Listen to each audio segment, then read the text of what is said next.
welcome back to BioBros. It's been a while. Over a month. What, like a month? Really? Yeah. Yeah, quite a while. I've missed talking to you guys. So people are still commenting pig brains, by the way, Derek. Good. We gotta remember to do that at the end, by the way. It definitely helps. That's stay hilarious. tuned to the end for a hint. Yeah, exactly. Right. So what's up with Connor? Derek, what's new?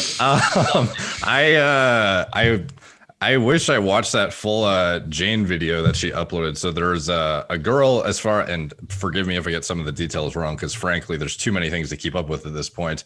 But this girl who's been hanging out with Connor, I think her name was Jane, if I recall correctly. And she uploaded a video today talking about how she claims he was microdosing ayahuasca every 2 hours. She was kind of like overseeing him to make sure he didn't do anything crazy.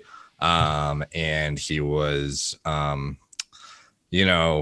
was the most recent update? He's in police custody, I believe now. And then I don't know if he was institutionalized or what happened, but as far as I know, as of a few days ago, the police had him. And then that was kind of the last she knew, unless I'm mistaken. That's what I got from the video also. Yeah, I watched the entire thing. So, yeah. So apparently he's in police custody, and he went into some sort of consultation program where they admitted him, but he got out. Oh. And a couple of days before this happened, Kenny KO actually had a live Instagram video with him, which I'm sure you guys watched also, where he actually was very concerned. I mean, Kenny is very concerned about Connor's situation, and he told him, said, get on a plane right now and I'll pay for everything. And come stay with me and let's get this resolved, And he told Connor, or he got Connor to admit on camera that he was not going to touch ayahuasca or DMT ever again. Wow. Connor's really good at pretending he's fine from what I've seen, though. Like when he wants to act normal, he can turn it on for a sec. To be honest, Derek, your video, and I'm so glad you told me about Connor's situation, because I don't know much about him, but your video really touched me. I know that you didn't experience psychedelics yourself, but because of my experience with my friend, and how I felt about it, honestly, is that there's there's excitement about psychedelics, and then there's also commercial interest behind it as well. Yeah. Like Stamets, Paul Stamets, a huge business guy. People think he's just some hippie. No. He's a huge businessman with, by the way, supposedly not great products, to be honest with you, not well-rated mushroom products. But a lot of people behind that don't want these things to come out, especially in the weed industry. And I'm very pro having everything legal, but there are some people that could be debilitated, like my friend. What's interesting, Derek, I was telling you about, my friend saw the video I made, in which my video about Connor, I mentioned I had a Canadian friend who's also in your country who basically used psychedelics and became bipolar and lost 10 years of his life. He's just recovering now. In the video, I said that maybe my friend will see this, but I want to mention it anyway because it may serve as a warning to other people. He saw it and he was very touched by it. And he even mentioned, in the video, I mentioned how much pain my friend had, and I could see it in his eyes, those years where he was living with paranoia and fear and all of that. And he said it brought him back to that. And he thanked me for doing it and said he hopes that it may prevent other people from doing the same thing. But I got a lot of comments from people saying you guys are trying to bash psychedelics, or you're fear mongering. Oh, really? I mean, I have extensive experience with psychedelics, but again, it's always in a time frame where there's some time in between to allow you to process, not daily contact with these psychedelics or combinations of particular psychedelics.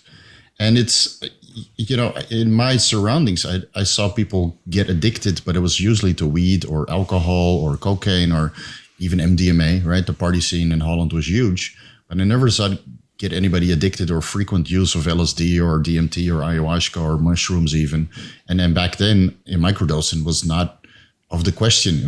People who would do microdosing would smoke weed all day, every day. That would be considered microdosing. So personally, I've never really seen anybody go this far with the psychedelics. But again, like I mentioned in the previous BioBros, I think there's some practical applications for it if you do it once in a while recreationally. And go into the trip or whatever you're going to do with a little bit of a goal, and do your research, obviously. Previously, when I was taking recreational drugs when I was a lot younger, 20 years ago, 17, 18, 21 years old, I would always go online and go to Arrowit and Shroomery and all these websites just to get information about what I was taking. You remember the Shroomery? Yeah. I was going to the same website. Right. So there was a lot of good information, right? And there were forums there where you could interact with people talking about how to set up particular trips. But everybody would say that this is not for daily use. You know, if you want to use something daily, you use a little bit of weed, you know, to take the edge off life. And even then people got issues with that. So, but the interesting thing is that the meta-analyses that are not biased show that there's a dose and duration dependent effect of marijuana on risks of schizophrenia later in life. And it's just very clear, you know. The thing is, like, everything has, you know, short-term and long-term risks. Exactly. So what I heard is that he's in captivity now, which would be awesome because is he still in captivity or not? I mean, is he? Oh, we don't know. We don't know. Yeah, I just know of what happened a few days ago. Purportedly, I don't know the actual truth, to be honest. Like, I'm just going by what she says, and I don't know if she knows what's going on. Like, I think she's just going by what she knows too, which is whatever. I haven't seen Kenny KO uploaded anything either for the last 2 weeks or 1 week, besides one interview. But I'm not sure. Maybe Derek, you can reach out to Kenny KO, see what's going on if you're close with the guy, and otherwise I can ask through Tony Huge, who still has contact with Kenny KO. So, I could figure it out for the audience, but I just hope the guy's okay because he clearly needs help. Yeah. What I'm surprised about though is because he was acting so normal, right, around other people, that a lot of people didn't pick up, like his close friends didn't pick up on this kind of behavior, or maybe they just didn't want to touch it. Sometimes these guys are so far ahead that like people are like, oh, I can't deal with this anymore. What I'm wondering is if there's anybody, because in general, a lot of these guys are like friends with other social media guys. When they go do these like entrepreneurial retreats and stuff, they typically go with like-minded individuals, I would think, in general. So I would be wondering if somebody went with Connor who has context on what the environment was like, or like if he got, I don't know, if the guy who was guiding him through it was not like, I honestly know next to nothing about it. But as far as I know, if you're not in the right headspace and or you have certain genetic predispositions and or the scenario is not ideal with the guy leading you through it or whatever, it could, fuck you up pretty severely. I heard of I thought Connor's case was like the worst case scenario. I heard the other day I was watching, listening to Ben Greenfield's podcast. I don't know if you guys have heard of Leo, you've heard of him, the biohacking guy. He was talking about how he's heard some crazy stories, and it wasn't even related to Connor. He was just happened to be talking about it. And he said one guy had such a bad experience that he called his family and on FaceTime and cut his dick off in front of them. Absolutely. I've heard of that. Yeah. And I've heard of committing suicide also. Actually, insane. There's a guy who cut his dick off. He's been on Vlad TV many times, but it wasn't from a psychedelic. He was on, I think, PCP. Well, PCP. Cut his dick off. He has no dick. He's been on Vlad TV. It's crazy. So I think there's a lot of people that don't understand that you need to have a trip sitter at least the first couple of times when you start to experiment with recreational drugs, where it's like a co-driver, the guy that doesn't drink and drives everybody home, right? Just the guy that sits there, has understanding of what's going to happen, and then helps to calm you down and put you in the right headspace when you're taking these kinds of recreational drugs. But of course, Connor was probably taking them by themselves, and a lot of guys take them by themselves. And then you don't have a guy to kind of put you in the right direction or prevent you from harming yourself. Like, I can fly, Yeah. Yeah, that happens so much. Yeah. Okay, so yeah, we should definitely get into some of those. Like, I can fly. Like, I can imagine some of the kind of things you'd believe after those experiences. Not that I've done it, but I can just imagine based on what I've seen anecdotally so far. But the screen sharing for Zoom, I want to make sure I don't have this fucked up, because I just realized too that, remember before when I was recording the videos and it would show the three of us and then whoever's talking in big, rather than the recorder would put out 3 normal sized videos of each of us. Mm-hmm. What is the setting again that makes sure it's all of us normal sized video? Go to view and then gallery view. Oh, I learned the hard way too, where I was like, oh, where is it? If I go view, it has a show manage participants and show chat. I don't think that's correct for me. View, it's right up here. I can almost guarantee I will have the right recording. Right there. Oh fuck. Okay, there we go. Got it. You're good. Okay. The thing is, though, is I'm going to be uploading clips of this literally 5 hours after we record, so I don't want to put it on Leo to be like, you have to render it and send it to me before you go to bed. Although I will, just so you know. You would. But you know what's funny? Actually, Derek, you bring up the flying thing. My friend, my Canadian friend, I remember when he visited us in Dubai's winter break, the first year of college. He read this book. Remember The Secret? Do you remember it, Steve? Yeah, he read The Secret and he believed it because he was manic at the time. See, that's the thing. Visualizing. Yeah. His friends may not notice because if somebody's never been around somebody that's manic, you might just think he's happy, excited, stimulated, but you can't be that stimulated for that long. That's dopamine going haywire. And my friend started thinking he could will things. So I remember one time we were going to a shisha place in Dubai and we were in the parking lot looking for a parking space. And he was sitting there willing a parking space to appear. And he was very serious about it. He really believed it. And he's one of the most intelligent people I've ever known. So, those kind of... Now, Derek, you're in this podcast, you're a younger brother. So I want to ask you, has this totally turned you off psychedelics? Because you're the only one here who hasn't tried it. Are you... Yeah, pretty much entirely. But I'm going to be talking to Psych Substance soon, who I don't know if you guys have seen his channel. Oh, right. That's cool. Yeah, so he's from Canada too, coincidentally from the same province. Didn't I send you that like 6 months ago? This Psych channel? Substance? I think so. Yeah. So have a look here. I don't know. I've known of him for a while though, because he was one of the first people who got kind of he was impacted heavily by YouTube censorship, talking about drugs. And I was like, I was kind of watching his channel to see what happens to a big channel who's talking about pharmacology, because he also does like actual live experiments on himself, essentially using recreational compounds and whatnot. So anyways, he's, Psych Substance is seen as kind of like the authority in the space of this kind of, ayahuasca trips and whatnot. So maybe he can elucidate for me some more information that might change my mind. But as of now, I'm pretty dead set on steering the fuck clear, to be honest. I'm glad you are, because you strike me as someone like myself. I mean, it didn't happen to me, but I could have been vulnerable. I'm somebody that's naturally introverted a little bit and take things a little bit seriously. But Steve last time was trying to convince you that you need to be less ambitious and all that stuff. I think Steve will give up on that now. As I get closer to like family age, I think maybe that might make more sense. But like right now, I'm trying to like set everything up. And I have like a lot of people that rely on me for their jobs at this point. People who have quit like I can like see Jujimufu pop up while I'm talking. But like people that have like quit their full-time jobs to come work for Merrick or work for a Gorilla Mind or whatever. So if all of a sudden I had ego death and I stopped being able to do what I do, a lot of people would be affected, not just me, which a lot of people think it's, like you stop posting videos, it's not a big deal. Like, no, that affects a big portion of sales, a big portion of our marketing, a big portion of hundreds of jobs. It's not just about me. So you're going to wait until a midlife crisis and when you're all financially set and everything has been delegated? Yeah, turn into a hippie, like 40-year-old or something. Right. You can become Dorian Yates later on. Once you Right, exactly. Yeah, live like a hermit now and then, bank on it later and then, do your recreational phase. I'm happy I got it out of my system when I was 16 to 21. Yeah.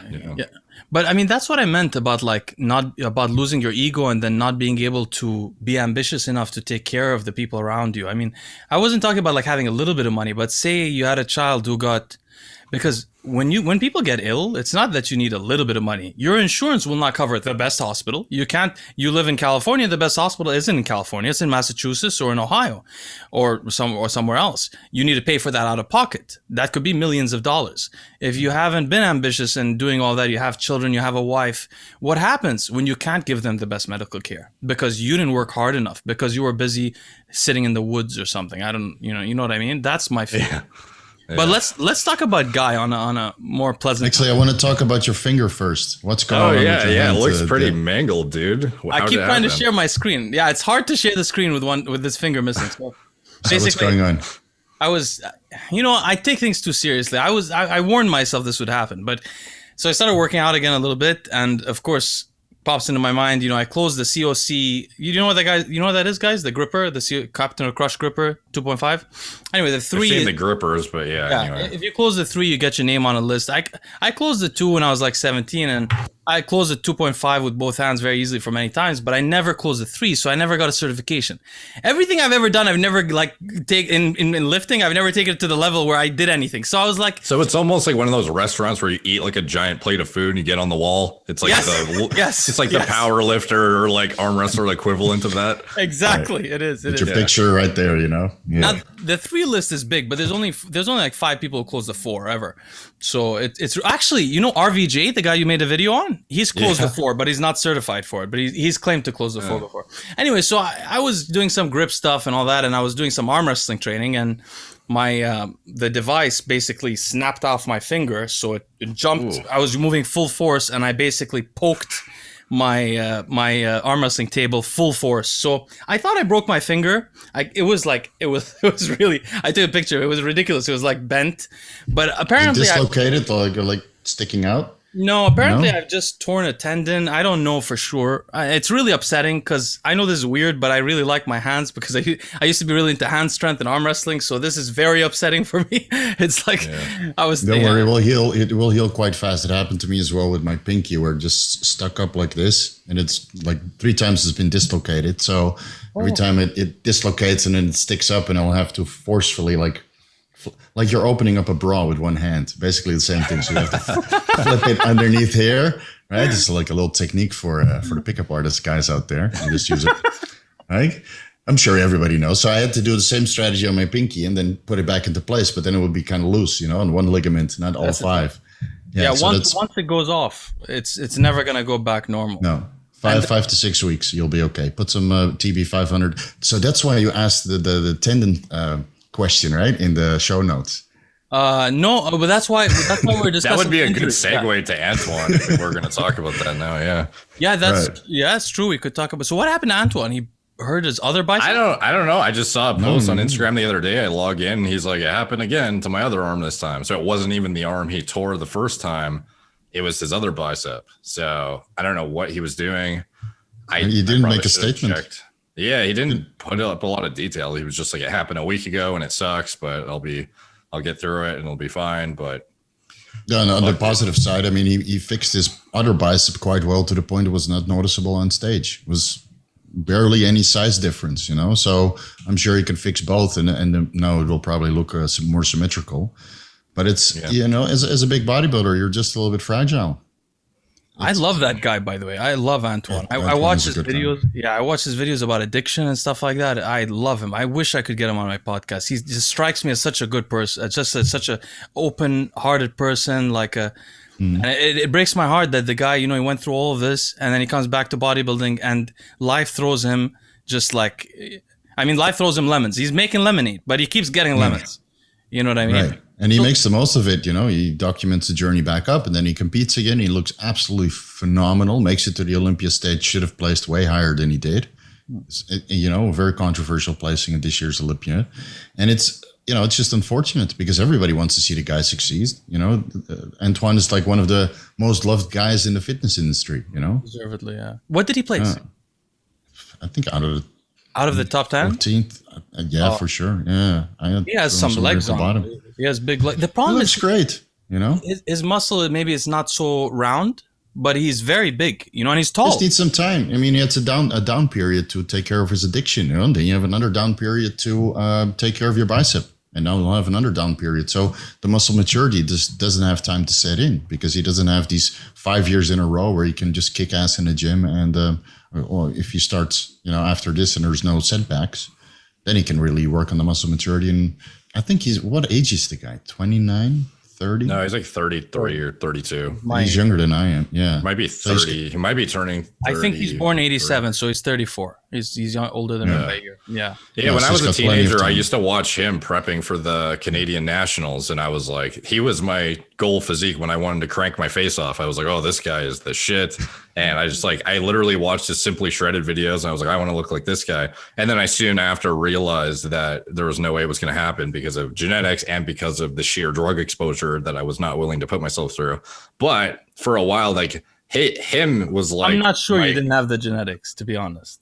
No, I don't. Trust me. You have some genetics. You have better shoulders than a lot of. I mean, it's ridiculous. Yeah, but okay. Well, that's a lot though in bodybuilding. That's a lot. Yeah. That's the width. I mean, and you also your muscles. I think you're not selling yourself short a bit. But anyway, maybe I don't know. I've never actually to be honest with myself. I've never actually done like an actual off season where I understood everything I know now about drugs, like let alone basic principles about shit, like. Because I stopped so long ago at this point that I've never done anything properly realistically. So I don't really know. Coach you and you go on the triangle of gains. Derek, I'm okay. Is it that as you learned, you got more concerned about the health effects, so you start backing off as you learn more, or is it that you're experimenting a lot and that's how you learned? As vain of a reason as it is, I stopped because of hair loss. And I knew that every time I tried to I'd be like, maybe I tweak it up a little bit. And then it would be like, no, I can't. I have like no wiggle room right now. I'm not risking it. And above and beyond that, though, obviously the health stuff does scare me. But as like for me, like the hair thing was enough to ward me off entirely. And for me, there's like really nothing I can blast with that's like totally hair friendly unless I did like DECA only cycles forever, realistically, which I don't see as a sustainable strategy necessarily. So I don't, to me, there's just like the ROI too. Like, even if I was to go for it and I did like the DECA only stuff or whatever, I would like, it inhibits my productivity so much that it's not, the ROI isn't there for me to gain another 5 to 10 pounds of muscle each year. The amount of food, the amount of rest and recovery, the amount of training volume I need to do that totally kills my business. So it's just, there's no way I could do it. So your hair loss. Yeah, if you want to be a good bodybuilder, you got to go all in. Even with average, even with good genetics, you got to go all in. And like I was never willing to make that trade off, because it's such an overpowering endeavor, and it takes away from business unless you have a great physique and you can market that online. But, in my generation, we didn't have social media. So we would always go with, a regular job and try to make financial security that way. Because if you're not in the States and there's no social media, there's no opportunity for you to make money from bodybuilding unless you're selling steroids to everybody else in the gym. Yeah. Even if I went balls to the wall and tried to literally max out my physique, it would be, if I was lucky, I would gain 5 to 10 pounds of muscle per year. Like, I know it wouldn't happen overnight. So think of, I've only been online for like 5 years. If I'm trying to gain 30 or 40 pounds of muscle or something to actually become like a big bodybuilder, that's like my entire entrepreneurial career that I'm potentially fucking up just to gain some muscle and inhibit my health. So to me, it's just not worth it. And then not everybody can make the money online. It doesn't matter how much effort you put in. If you don't have a pleasing physique or a pleasing personality to match, like Antoine, for example, great physique, great personality. How many guys have that combo? You can count it on one hand who have that combo, right? So, and a lot of guys, they go all into the bodybuilding and it never pays off.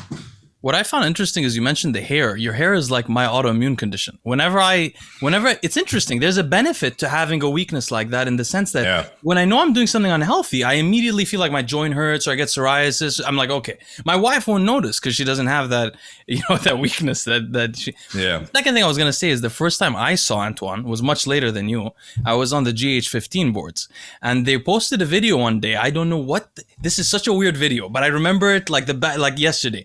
There was a video in Canada of that guy with the big forearms. What's his from Animal Ads that I had his ads. Frank Mcgrath.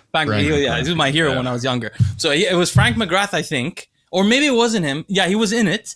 Yeah, they trained together. So and then Antoine came in, and some other guy who I don't know who he was asking them, "Do you know GH15? Do you know GH15?" And Antoine was like, "I have no idea what you're talking about." That's that video at the Toronto Pro with BLP, I think. Benoît Pierre. Yeah. And that was the first time a pro ever vlogged like an IFBB Pro open show backstage. And it was like next generation content, like seeing what happens backstage with like open IFBB Pro bodybuilders and just like filming everyone like pumping up. And it was super cool. Yeah, See Frank Mcgrath carving up and then taking a nap, and then carving up again and going to take a nap. I'm like, oh my God, what kind of life is this? Eating and sleeping. Imagine trying to be productive and doing like that kind of shit. Not going to happen. Oh, no. I've coached so many guys now at the World Championships who go through that same process. And the last 2 months, it's the most unpredictable period of your life, before a contest. Really. Yeah, you can't even have sex, let alone work. Like, you just don't want to do anything. And you're a moody asshole to be around, I was the same thing whenever I would diet down. It's just impossible behavior. Well, can we comment on this? Because I noticed a lot of people, this is off topic. We're going to go back to the healing from the injury, but there's a lot of people commenting like before diets and bodybuilding, your wife has to tolerate you. You become so bad. It can't just be dieting. Aren't we talking about Trenbolone? Aren't we talking about why doesn't anyone? Yeah, that too. Of course. The drugs are playing into that majorly. Like I've done maybe 12, 13 diets drug-free, right? Without any steroids, performance-enhancing drugs as a natural bodybuilder, right? Did I look like a bodybuilder? No, not in any way, shape, or form. But I was also moody, in a caloric deficit and doing 2 hours of cardio per day and then doing these crash diets because we didn't know any better. Or we followed the pros, but we didn't understand that they were saucing their socks off, and those kinds of diets didn't work for the natural guys. Yeah. And then you go do a diet with Trenbolone sandwich, and the anger management is way worse. It's impossible. Right. And that's why I came off the Tren, a couple of years ago, because my wife said, listen, this is not going to work. When I was on Tren for 6 months, I think I dated a different girl every month. Like every month I would get in a relationship, it would end within the month. I would break up with them thinking that they were like angry at me or some weird paranoid delusion. It was horrible, to be honest. Anyway, and how many good women did you let go in during this period? I'm telling every one of them was it was like they were all great women. It was just so it was not them, it was you or me. Yeah, was that like oil princess of fucking Saudi Arabia or whoever that 10 out of 10 chick was? I forgot who it was. No, there's like some famous person. No, these were not, none of those. These was in LA. Okay. But okay, so let's talk about recovery from, I just thought it would be interesting to mention because we got a lot of questions from this time for the audience to know, we asked for questions from the subscribers and we got a lot of questions about recovery from injury. I thought there would be some useful things we could mention. Maybe it would help Antoine also. One of the interesting things I came across in research is that beta blockers used either before a surgery or after a surgery dramatically improve recovery. Dramatically. There's a tremendous amount of evidence about this, basically showing you that adrenaline and sympathetic nervous drive, remember your nervous system has a parasympathetic nervous drive and a sympathetic. The sympathetic is not sympathetic, it's fight or flight. That fight or flight nervous drive hampers your recovery from surgery. Does it do the same when you work out? We're not totally sure. I think that taking beta blockers after you work out may improve your recovery. Yes, it does. Right? 100%. Yeah, it does. And that's something we should popularize also. Yeah. Tell me. Myself and my clients. So I got a lot of clients now on Nebivolol, which was also one of the questions, and their recovery improves. Is it a little bit conducive to fat loss? Yes, absolutely. But when you want the most amount of recovery during the off season, right. No, it's a fat gain. Yeah, so you gain a little bit more fat, but it also lowers the caloric requirement because your heart rate is lower and you're not in this fight or flight state all the time, or you calm down faster post workout. So a lot of my clients run 5 milligrams of Nebivolol right now, and most of my clients, they don't get injuries because I was hammering them. Listen, collagen and gelatin protein instead of the whey protein, because it has building blocks for connective tissue. And I hammered in all these guys, stop with the whey protein, switch to collagen and gelatin, and add half a scoop of whey protein for flavoring. That's it. And it makes a world of difference. Yeah, a world of difference. Yeah. A world of difference. Really. Sort of relevant, but as like comparable, I guess, was I remember I was looking at recovery modalities for burn victims in terms of in like a hypercatabolic state with high sympathetic drive, presumably their adrenaline going crazy, and propranolol was like one of the top therapies to intervene. It was like Anavar, like test or something, and then it was like propranolol. I was like, interesting. I need to calm the whole body down systemically, and then beta blockers are one of the ways to do it. How much it would contribute to collagen synthesis, I'm not really sure. But I think it just downregulates all the stress responses and the inflammatory responses. It's used in burn victims, even in cardiac surgeries. It improves recovery, improves not only recovery, but survival. from the surgeries. I mean, it's tremendous. The other thing I wanted to mention, the main principle, something Antoine did last time, I remember hearing his video, he used BPC 157 and TB 500, if I recall correctly. What's that for? Angiogenesis, the birth of new blood vessels. If you can get blood to the injured area, blood brings your natural growth factors in your body, not just growth hormone, fibroblast growth factor, transforming growth factor, not a great thing, a lot of other growth factors, vascular endothelial growth factor, which promotes angiogenesis.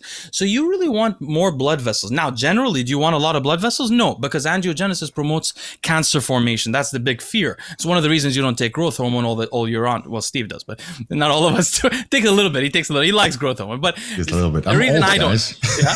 But if I had what happened to Antoine happen to me, I might consider it for a short period. In fact, I'm considering it for my own finger right now, even though I'm scared to death of growth hormone.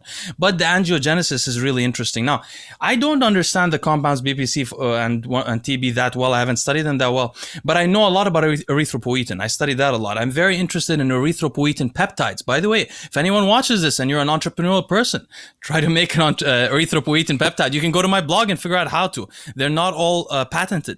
And what's interesting thing about them, you can get a peptide where you don't get erythropoiesis, you don't get more red blood cells, so your blood doesn't thicken and you don't have to dump your blood out. But erythropoietin has tremendous angiogenesis properties through the JAK-STAT pathway. So that's one thing. It also acts as a separate growth factor for anabolism, I believe, and whether that's indirect from the red blood cells or the EPO itself, erythropoietin.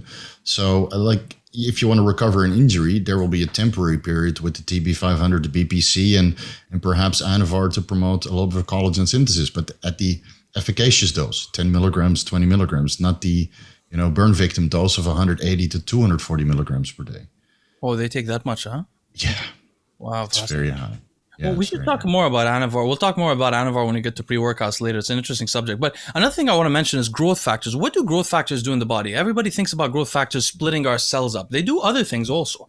Growth factors, and this is something I talked to Derek about because I'm interested also in the process of hair loss and whether minoxidil can actually prevent, because it's thought not to prevent hairs from dying, but I find it hard to believe that having more growth factors from blood in the scalp around the hairs can't in some small way prevent the hairs from dying. Maybe not a very obvious way. Generally in the body, in the brain, I know very well, growth factors, brain-derived neurotrophic factor, all growth factors, nerve growth factors protect cells from apoptosis, from death.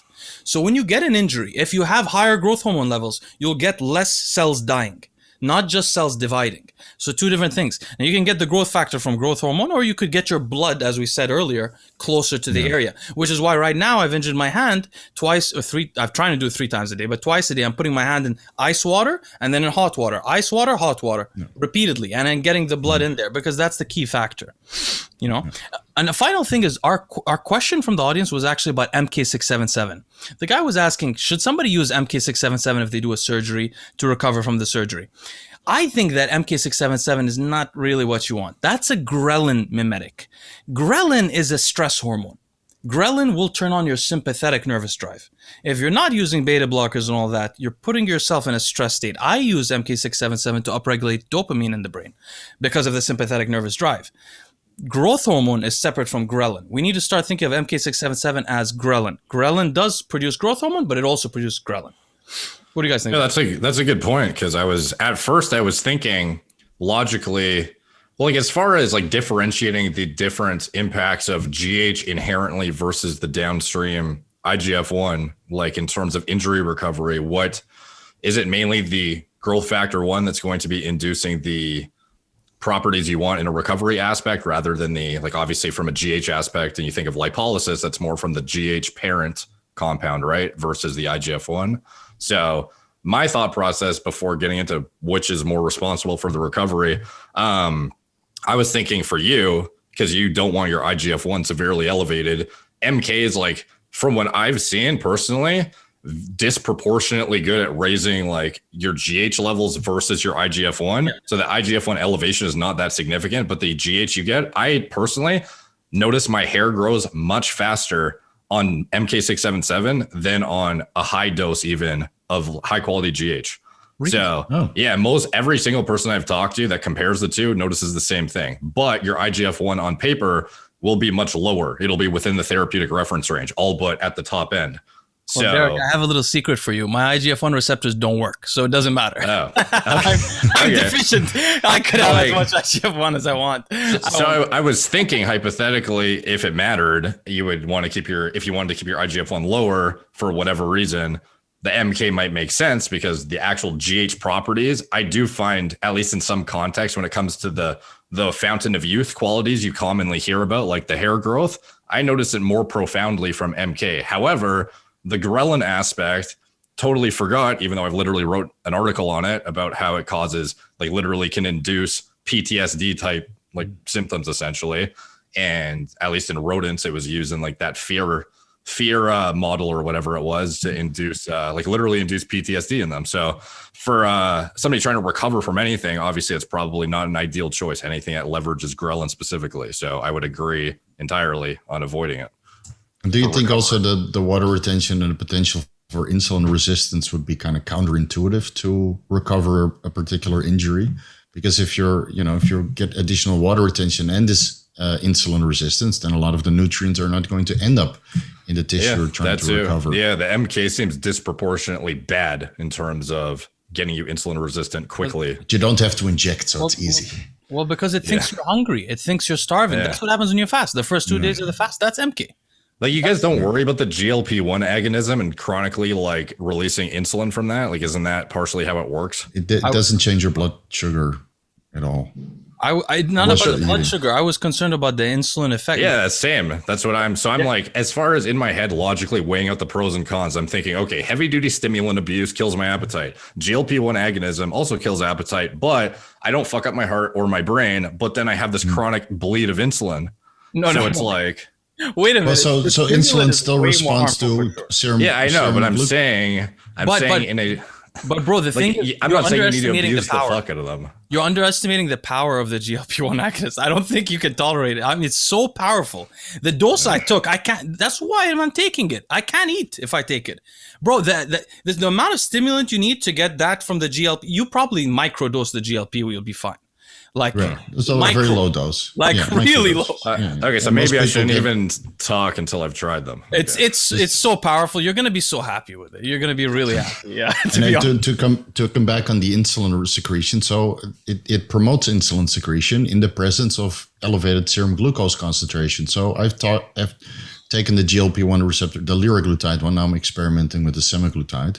So I've taken that while fasting, and my blood sugar doesn't budge at all. It's right where it should be while I'm fasting. And it's postprandial blood sugar concentrations are exactly where they should be after eating a meal with carbohydrates or a meal without carbohydrates or only vegetables. I had seen minimal changes in my blood sugar levels while running these GLP-1 receptor agonists.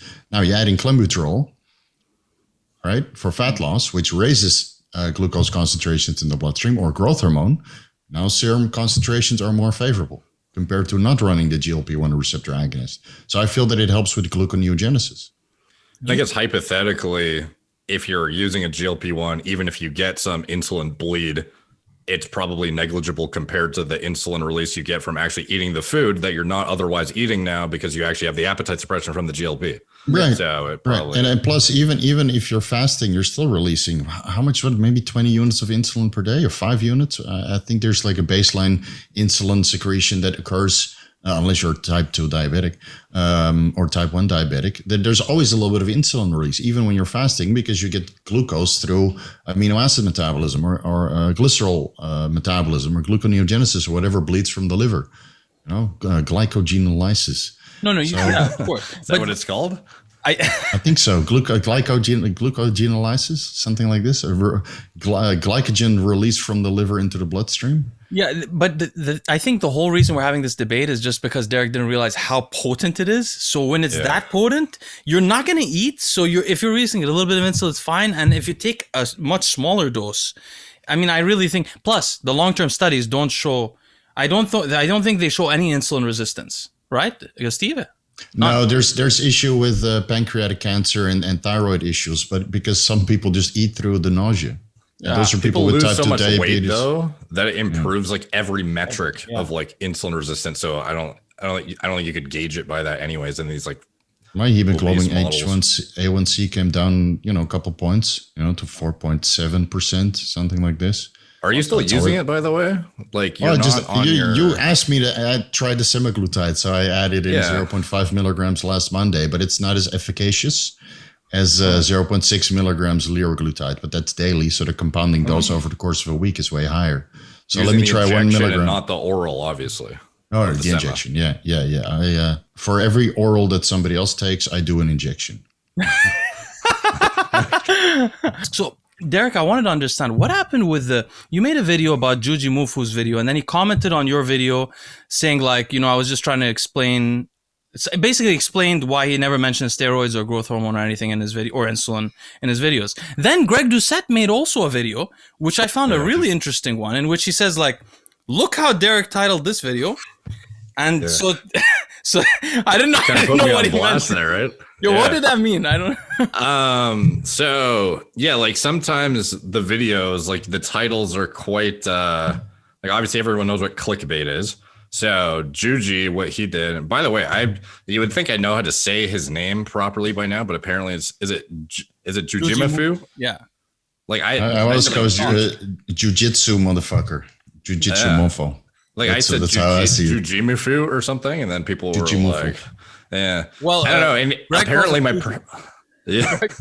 my pronunciation of stuff, like so many people in the States will be like, "Why would you say it like that?" Like, I have to say, for I guess Canadians say certain words differently. Like, how do you say pasta?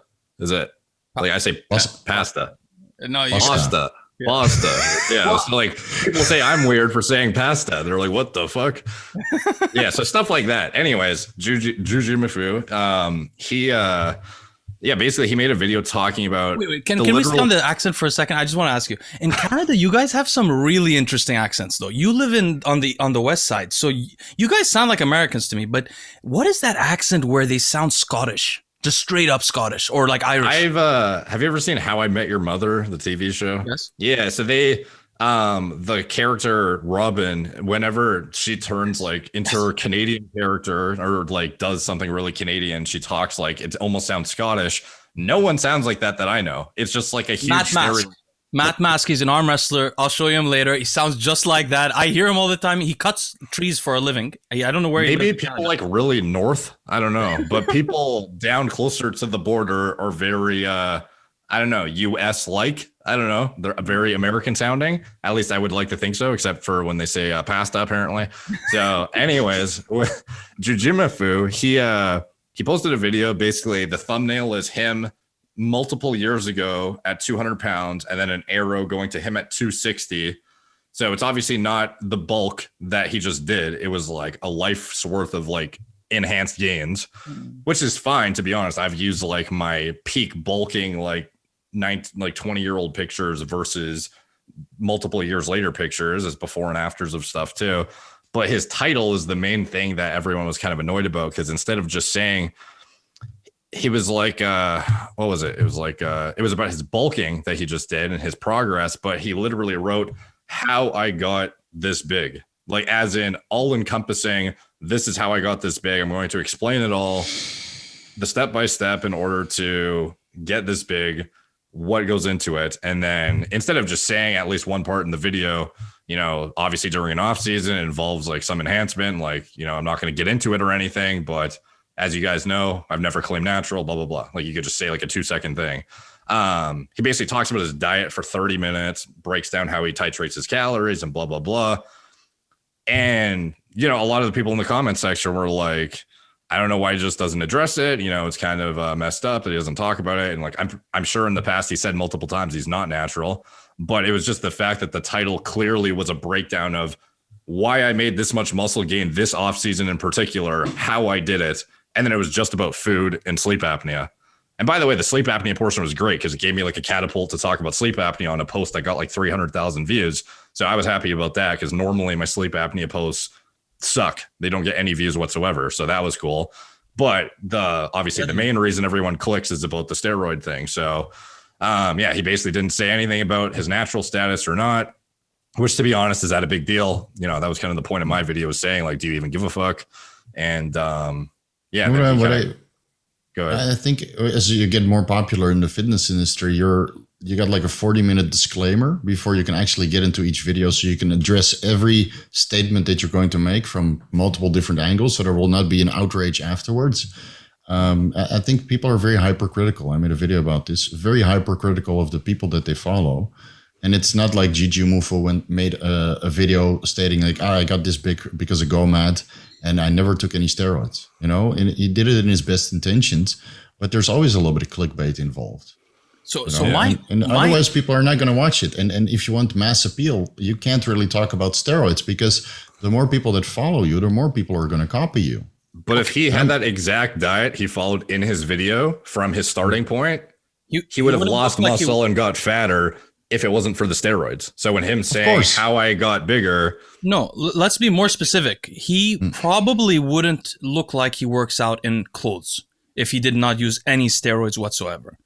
He is not somebody. This is what I wanted to talk about. This is why I was so interested in it. I don't know Jujimufu much, but I watch arm wrestling content, and Jujimufu is what's really cool about him. He supports arm wrestling a lot.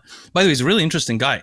He goes and competes, trains in arm wrestling. By the way, arm wrestling, the first couple of years, you're always in pain. This poor guy hurts himself, then does acrobatics, rests from the arm wrestling, goes back to it, even though nobody wants to watch arm wrestling content, but he just genuinely loves it. So I really like watching him, but I myself used hormones before, and I'm not a genetically gifted person at all for gaining muscle at all. So as you know, I have IGF-1 deficient gene, so I don't gain muscle easily. So when I took growth hormone and insulin and stuff like that, I did gain some muscle, but my gut grew proportionally.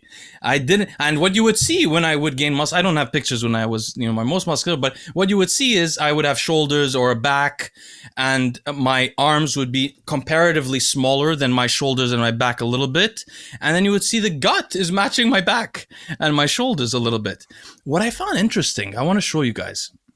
So I was looking at Jujimufu recently. Actually, I watched that video, Derek, before you made a video on him. And what I saw was, let's go here. So looking at the video, I've turned if you look at him a little bit, I don't know if it shows here well. He's sucking in his stomach as much as he can. But you can see basically, let me show you this thing. He has Maybe it's the end of the day where he just tries to be as heavy as possible. No. His videos are like that. You can see that. Yeah, he does. Section is way. I know he's carrying stuff now. He's wearing a belt. I know that. But if you watch his videos, you'll see that he has a huge back, huge shoulders, arms not proportionally as big. Usually, you see natural people have big arms, small shoulders, smaller. Well, back sometimes bigger.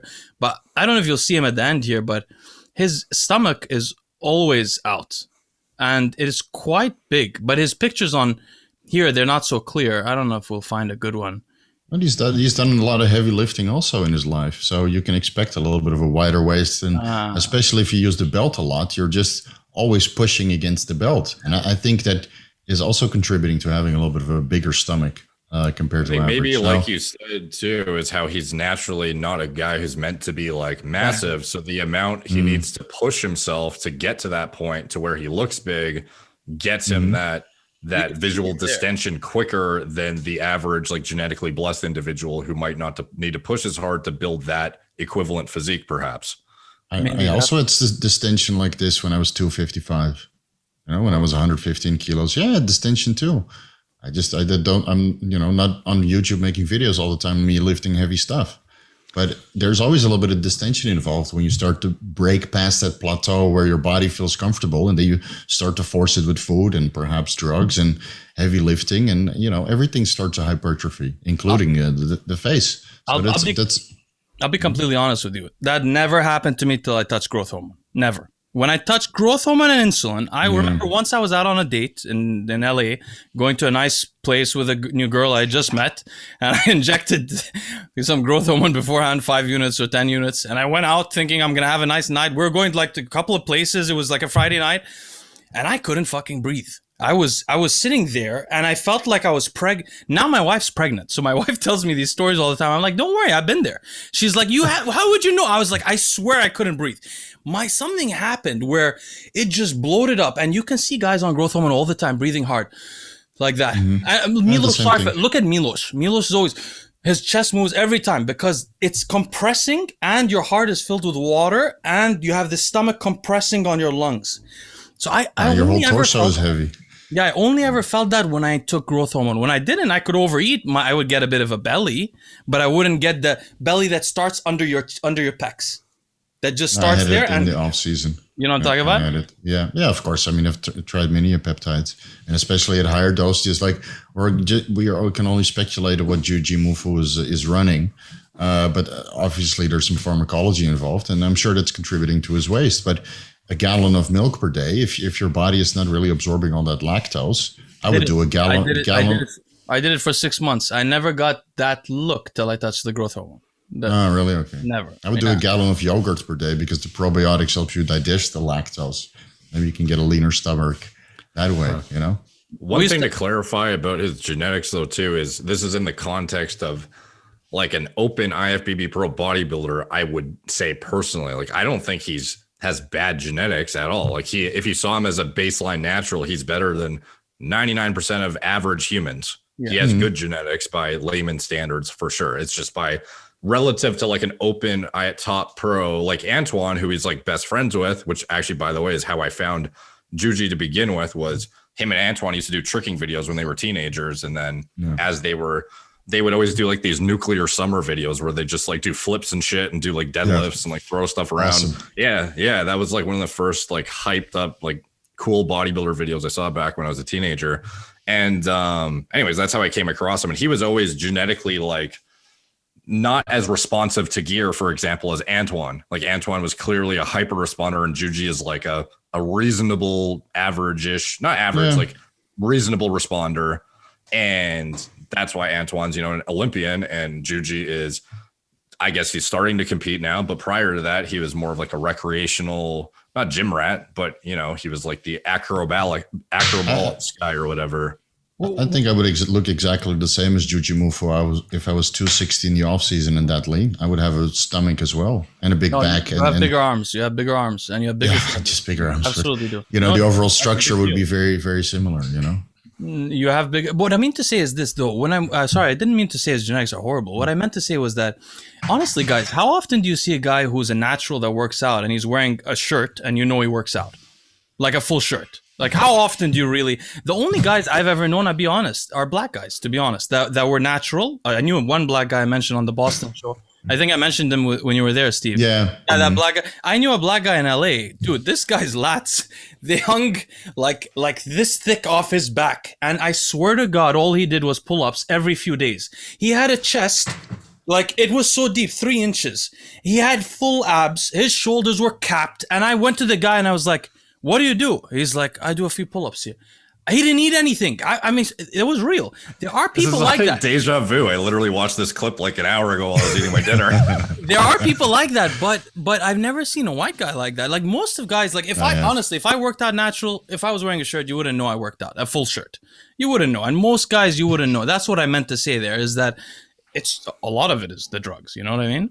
Of course, it's always involved. And at one point, the guys that have a good foundation naturally, at one point, it will result to drugs and turn pro. Within 3 or 4 years. I've met white guys as well with awesome genetics, great shape. And then everybody accuses them with drugs, and then they start drugs, and then they blow the fuck up. You've seen guys that I always thought was weird is guys who have like very good natural physiques, but then they respond shitty to gear. And it's like, well, how? Yeah. But then and then there's guys who have not that good of natural physiques who explode. So it's like, well, why would your endogenous testosterone respond this way to, like, why would your androgen receptors interact in this way with your natural production? But then when you take gear, you explode like a mutant, versus the natural guy with like a good baseline. But then when he takes gear, he only ends up like a men's physique competitor at best. Like, it just seems odd. I think it's a genetic response. You could have more cells. Say, for example, one guy has more muscle cells originally. That doesn't mean he responds more necessarily to the IGF-1 receptor or the androgen receptor. Maybe there are other things that dictate the number of cells you have other than growth hormone and insulin, right? There's so many anabolic pathways that, if you go on cycle, maybe the androgen receptor pathway is not really optimal for you, but you need to look into the other pathways that contribute to anabolism. I got a video about that too, guys. The anabolic pathways. Another topic. Exhaust. Derek, you wanted to discuss Dallas McCarver's autopsy.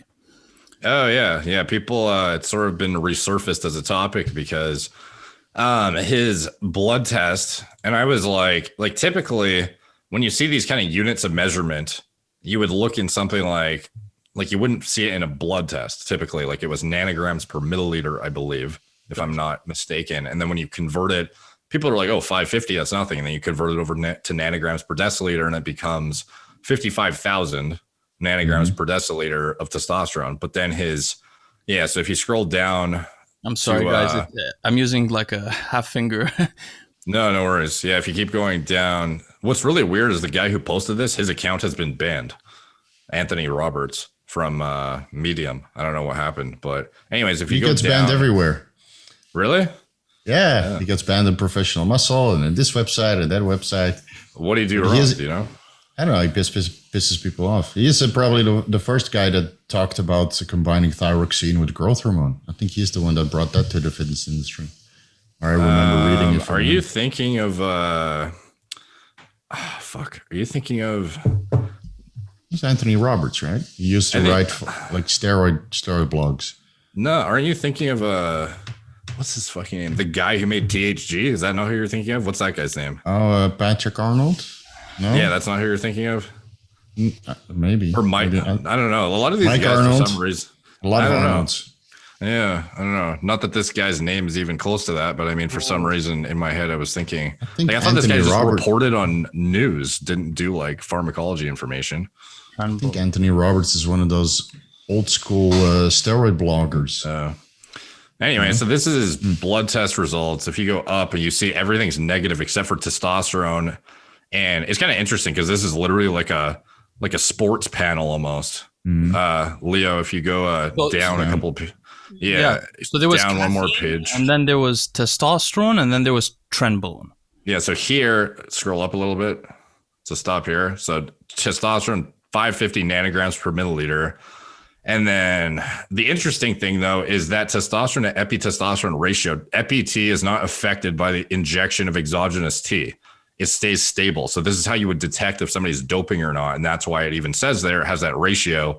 TDE less than 4 is considered normal, blah, blah, blah. This is like a doping parameter. So it's kind of interesting how like his epi-T ratio is I probably have to actually sit down and math this out to see if this makes sense. But basically on paper, it's showing that he has a fucking ridiculous, unexplainable amount of testosterone, like 55,000 nanograms per deciliter, and then an undisclosed amount of trenbolone as well. But then it's also claiming the epi-T there was a trend positive. Yeah. So they said it has like undisclosed quantity of trenbolone. So like I was thinking, a lot of people are speculating how much testosterone was this guy actually injecting to get a 55,000 nanogram per deciliter total T. Surely he must have been abusing the shit and using like, a bottle a day or something. That's what like people are saying. And I'm thinking, like, I don't know, man. Like, I'm wondering, like, obviously, even if you had Tren in the system to have even an artificially elevated level, like inflated by the trenbolone, if they were using electrochemiluminescence immunoassay to detect both compounds, and you hypothetically had a cross detection, you would still be on like bottles of shit, I would think. So I don't know if this was a... What I think happened, and what the same thing has happened at the time, is that he got Tren cough because they only checked the metabolites, right? And they see testosterone, but maybe, testosterone can give or trenbolone can give a false positive for testosterone. So maybe he experienced Tren cough. When you look at the size of his lungs, there were, all his organs were increased, and maybe there was some lung inflammation, would also lead me to, think that trenbolone was involved. Maybe he got Tren cough injected into a vein, and then with his asthmatic past, he got a heart attack in the process. Maybe he couldn't breathe, or maybe he took insulin at the same time. It seems unlikely. I think he was on the borderline of death, regardless, though, right? Yeah. So let's discuss that before we go back to the drugs. Let's just maybe we should share again so we can look at the top of it, because the top of the autopsy report went over his organs, and this is really shocking stuff. Let's see, where is this the beginning of it? So if you look here, severe cardiomegaly, severe at the age of in his 20s with left ventricular hypertrophy characteristic of steroid abuse, coronary artery atherosclerosis, severe, and moderate in the right coronary. People were saying it was minor for some reason, but it's definitely severe. Not. Severe. This is very unusual in somebody that age. And then he had a thyroid cancer. Nephrosclerosis, which means he had what FOAWL has now, which is the sclerosis of the kidneys, which happens to a lot of bodybuilders, unfortunately, over the years. And then he had a large liver and large lungs. This is something really shocking, at somebody that age. So specifically, I mean, the large organs are just shocking. They don't see that very often, except on very obese people or odd things like that. But the one I wanted to talk about, guys, is the severe atherosclerosis at that age. Very unusual. It's not easy. You don't get severe atherosclerosis from using steroids. It doesn't happen that fast. You have to have genetic predispositions, and potentially you have to also eat a certain way, but at least severe genetic predispositions. Another thing is how big his heart was. So to think that to think that he had a Tren cough and died, I mean, this guy seemed to be teetering on the edge of death anyway. No, but he was fainting many times. So what it looks like is that all his organs were hypertrophied to a point he couldn't breathe. No, everything was just like the chest cavity only has limited space, and you can stretch it a little bit with pullovers. But it's all compressing against the lungs, right? And then the stomach is bulging, so the diaphragm is going up, so the heart is bigger, and all the other organs are just kind of constricting each other. And if you have, you're not suggesting that if he wasn't using Tren, he'd survive still. No, it was a point, at one point he was going to get it because he was avoiding all the blood work and the tests that he should have been doing.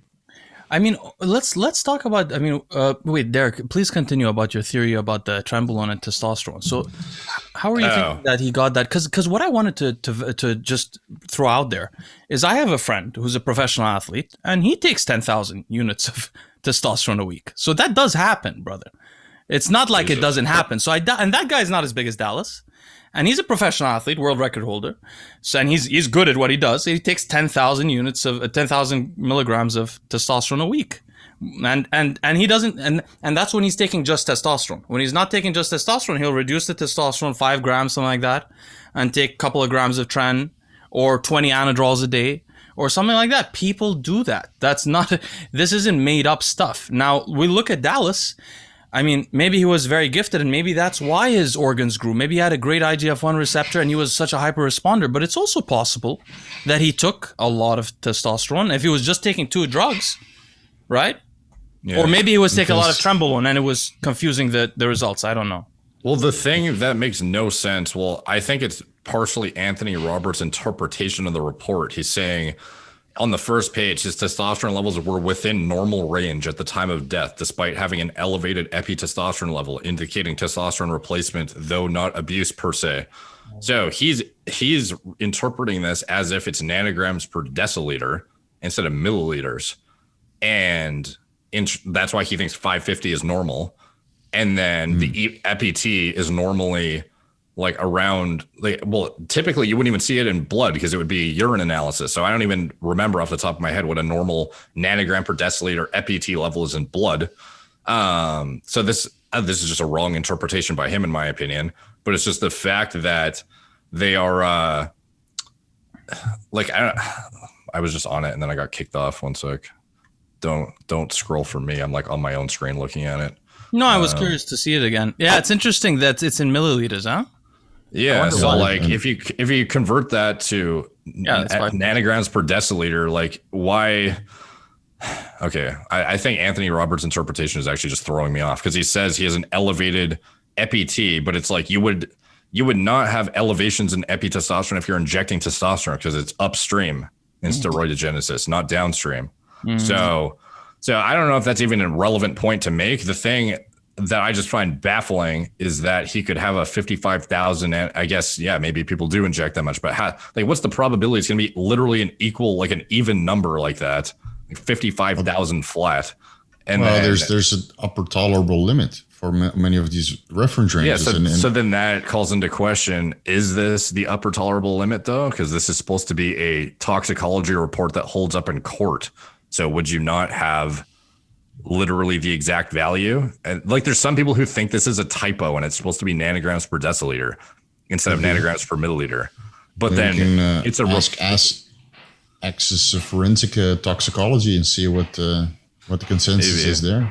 Maybe because it's almost more probable to me that like, okay, like obviously maybe he could have had 55,000, but it's just fucking wild to me that that would be the case. But then that would also indicate he has a 4,000 nanogram per deciliter EPT level in his blood, which I would have to defer to the reference range on that. But that sounds fucking ridiculous too. Like that doesn't make any sense to me, because your testosterone to EPT, at least in urine analysis, would be in a 1-to-1 ratio typically. So why the fuck would your blood have 4,000 nanograms per deciliter of EPT if you like naturally you would only produce?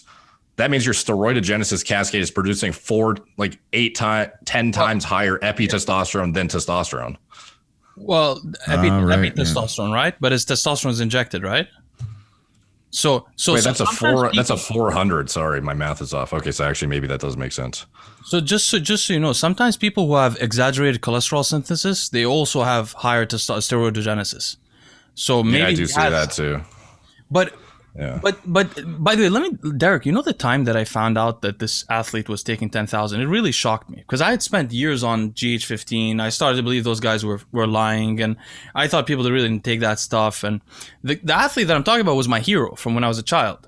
So when I was a teenager. So when I met him, and I was training, we became really close, and we were going to a competition, and I told him, what should I take for the competition? He said, I'm taking 10,000. I said, what? He said, I'm taking 10 grams. I said, of what? He said, testosterone. I said, you're taking 10 grams of only testosterone? He said, yeah. And he said, yeah. That's how he said it, like Craig Titus would talk. Yeah. I was like, oh, shit. But, I mean, that it does happen. So, it is more common than you think. If you start talking with the competitors, backstage, the drug abuse is substantial. Yeah. And a lot of guys downplay it. Oh, I have good genetics, I don't need so much. But they still run 4 grams a year. 6 grams. And then on top of the 6 grams is 15 units of growth hormone and 100 units of insulin and EPO and BPC and TB500 year round. I can tell you one thing. In Dubai, it's very clicky, so it doesn't leak. It doesn't leak. But in Dubai, where people are more open, all those Middle Eastern guys you see that are very well formed. I mean, I used to talk to a lot of those guys back home. The average is 5 grams, 4 to 6 grams all year. They're always on that. And they mix them between things, like a gram of equipoise, a gram of this, a gram of that. That's the usual there. But I never heard 10 until I met this guy. I was like, is that possible? 10. Where do you put it? I told him, where do you put it? He said 3 cc's wherever I put it. You just, but it happens. It happens. There's another side to this, though, is like, maybe we could talk to the audience about, what do you think, what would you have done, Steve, what would you have done if say, if you had a client, which I know you don't coach like these, growing, people are abusing their health and stuff like that. But say you had a guy who wanted to do that. What were the things you would try to look out for to try to make sure that this doesn't happen to him? I mean, before this happened to Dallas, none of us were really thinking people could die in their 20s from atherosclerosis and cardiomegaly. But now that we know that, what would we do to try to prevent that? I've seen many guys die from bodybuilding. Sorry, I just want to go back to that numbers before we get off it, because I definitely fucked up when I was saying the 4,000 EPT. It's 400 nanograms per deciliter of epitestosterone. So Anthony Roberts' interpretation is based on urine analysis results in doping, and he's basing it off of, he thinks he's reading nanograms per deciliter, and then he's looking at the ratio to interpret this. So anyways, my whole point was basically, this looks like a 55,000 nanogram per deciliter total T that may be artificially inflated with trenbolone to some extent, but in the best case scenario, he's still on like 5 grams of like 5+ grams of test and like a gram. I don't know how much Tren, but like, yeah, just keep in mind that if you nick a Vaillant and you inject 3 cc's into the bloodstream and it ends up there and you end up dying from a heart attack, it doesn't metabolize out of the bloodstream. So that's the levels might be. I got it. Might be artificially inflated. Yeah, that's what I said.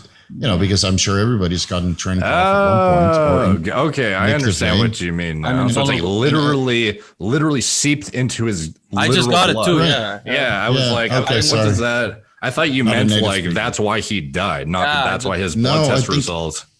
I think, I mean, he was in the kitchen apparently, and maybe he administered an injection. No, yeah, that might answer. That might answer why everything's so high, because it's like if you injected into a vein and then you get your autopsy report and there's like a ridiculous elevation, it could be your shot you just did like pulled right into the blood. That makes sense. Are these serum markers? These are serum markers? Yeah, this is serum blood test. Okay. At first I thought it was a urine analysis based on the fact that there was EPT ratio, but at the top it says blood, Okay. femoral, comprehensive drug panel, and it says BLOO. I'm assuming it means blood. But it's really weird, dude, because typically you would never have a T to EPT ratio done in the blood. It would be a urine analysis. So like, I don't, and you wouldn't be looking for trenbolone metabolites in blood either. You would be looking for it in urine. No, they do that. They do that. They do the blood test and run it through the same measuring devices as the urine. But the urine is generally done because it's less invasive. But obviously, like it's cheaper, yeah. But like in general, cheaper, when you're, but you can't you're draw looking for blood from metabolites, athletes. so you would be looking metabolites. You want to look for the urine because of the pharmacokinetics. It goes yeah, so that's why when I urine, yeah. Okay, anyway. But they're still But present this in the was some bloodstream. good detective work, honestly. I learned quite a bit listening to you guys right Yeah, here. so that's how I always interpret it. I mean, you're not going to get a blood level that high unless you accidentally leaked from the depot or injected directly into a vein, and that might have been the onset, the compounding factor that he passed. So let's speculate that there's, or not speculate because his organs were tremendously enlarged. And he had some asthmatic issues. He fainted on stage. So the way I always interpret it, he injected some trenbolone. He got tremendous train cough, which led into a cardiac arrest. And that didn't allow for all these serum concentrations of testosterone or trenbolone to metabolize out. And now you test it and you see that it's tremendously elevated. But it's just a moment in time, a very unfortunate moment in time where the guy passed. Well, let's discuss. Oh, sorry. Go. No, that was it. I was just saying that, yeah, that's certainly, at first I thought the Tren cough was just like, well, maybe that's how it happened. I was like, okay, that's like random, speculation. But then the fact that you're using that as like the logic for why his serum might be so ridiculously elevated, that obviously makes sense. So, like, I'm on the same page now. Oh, and now we can add on to that also, which is that normally somebody wouldn't die from the Tren cough. But the thing here that's going on, number one, he has pneumonia, he has enlarged lungs. But number two, most importantly, he has a very large heart with specifically severe atherosclerosis around the heart. So the heart is beating extremely, it's very difficult for him to pump all day.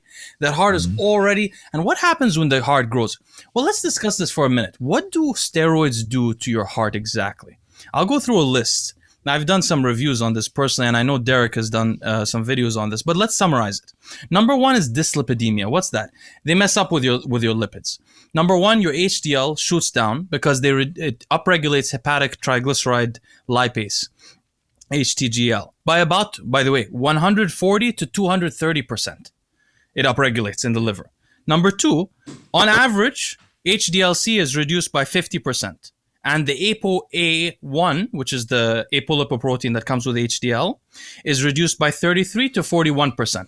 So you're getting around 50% on average of the studies that have been done, HDL lowering. What does HDL do? It's reverse cholesterol transport. So you're not able to get that cholesterol out of your arteries. The third thing it does is it increases your LDL-C by, on average, that's low density lipoprotein. That's the LDL that we're trying to minimize with statins so we don't develop plaque in our arteries. It raises that by around 36%. And it raises the lipid protein molecule that's attached to LDL by about 35%. So we're looking at a 50% decrease in HDL, a 30% increase in LDL. That's dyslipidemia. That's what they call that. Interestingly, I didn't know this before. I found out when I was doing some research recently. Steroids reduce lipoprotein little a, the hidden risk factor behind a lot of cardiovascular disease. There are a couple of other risk factors that cause cardiovascular disease. One is homocysteine, which all you guys listening to this, every blood test, look at your homocysteine. If it's above 9, be worried. And you can lower it easily with nutrition. I highly recommend Chris Masterjohn has a nice page. He specializes in the MTHFR polymorphisms. He has a nice page on his website. You can learn how to lower your homocysteine with diet. Great choice if you have polymorphisms in your MTHFR like I do. And Derek, do you have them also? Yeah, I actually use his guide for lowering my homocysteine. It was like creatine, for example, to take away a lot of the methylation demands that you would otherwise have because you can't endogenously produce it very well. Betaine anhydrous was good. Getting the alpha GPC helps, and or getting beef liver and getting enough choline from your diet, stuff like that. So first you start with creatine, choline, then you get enough glycine to buffer, and then you get your B vitamins. But that's one thing for homocysteine. Another thing is lipoprotein little a. Now, if you have, I've never checked your genes for this, Derek, but if you have a polymorphism, it can. Can you? Yeah, of course. Yeah. Thanks. Whenever you'd like. By the way, we should look more into your stuff when we have. Yeah, definitely. Lipoprotein little a, one polymorphism makes some people have high it's written lipoprotein and then in brackets a little a. And this is a mysterious thing. The person who's the foremost expert in the world on this, he's on Twitter. You guys can follow him. His name is LPA_doc, DOC. It's a very interesting subject, not well understood. You cannot reduce your lipoprotein little a with anything except potentially niacin, a PCSK9 inhibitor, Repatha, or steroids, turns out. Steroids reduce lipoprotein little a, mysteriously, very interestingly. Anyway, other than this... Let me interject. So I've seen 3 blood work panels for guys on hormone replacement with elevated lipoprotein A. Yeah, no, I've seen tons of people with elevated, but it would be more elevated if they weren't on steroids. That's what they're yeah. You know, what's your wife's LP little a? Because the guy I know who has he's like the male equivalent of your wife. He has like a high lipid profile, but absurdly high testosterone. That's like almost indicative of do you have a tumor? Like that's my wife or Leo's his wife. Your wife. My wife. I don't know. We can't check it here. Oh, because I can't check it on my blood work and not on my wife's either. This guy's lipid profile looks like your wife's, and he has super physiological T levels perpetually around all year. Like he doesn't do any anabolics, no nothing. How many world championships titles does this guy have? Okay, none. But he has his gonadotropins are all in range. Like he's totally natural. And his test is 1600 all the time. And you talked about it. Yeah, and his LP little a through the fucking roof. That's we'll very concerning thing.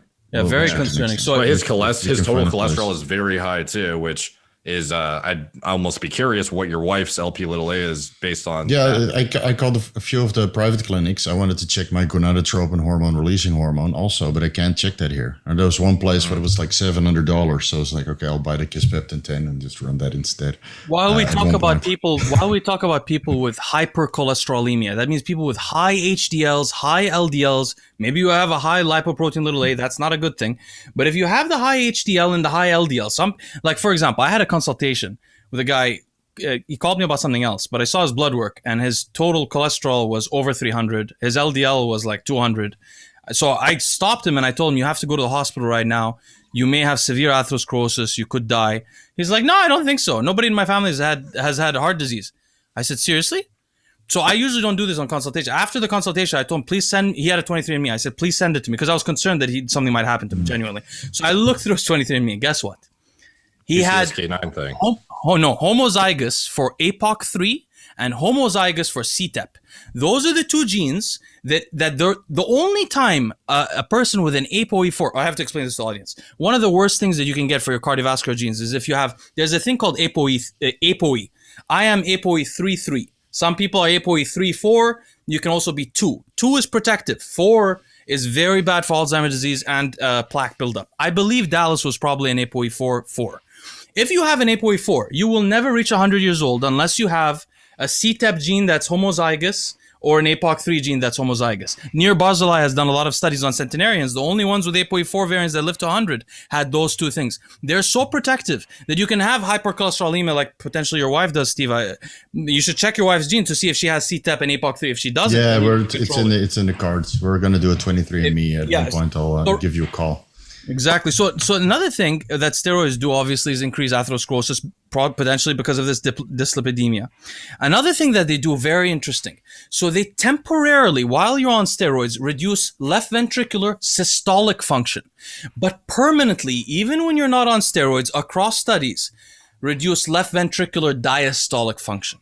So you can go on steroids, your systolic gets worse, but when you go off, your diastolic does not recover.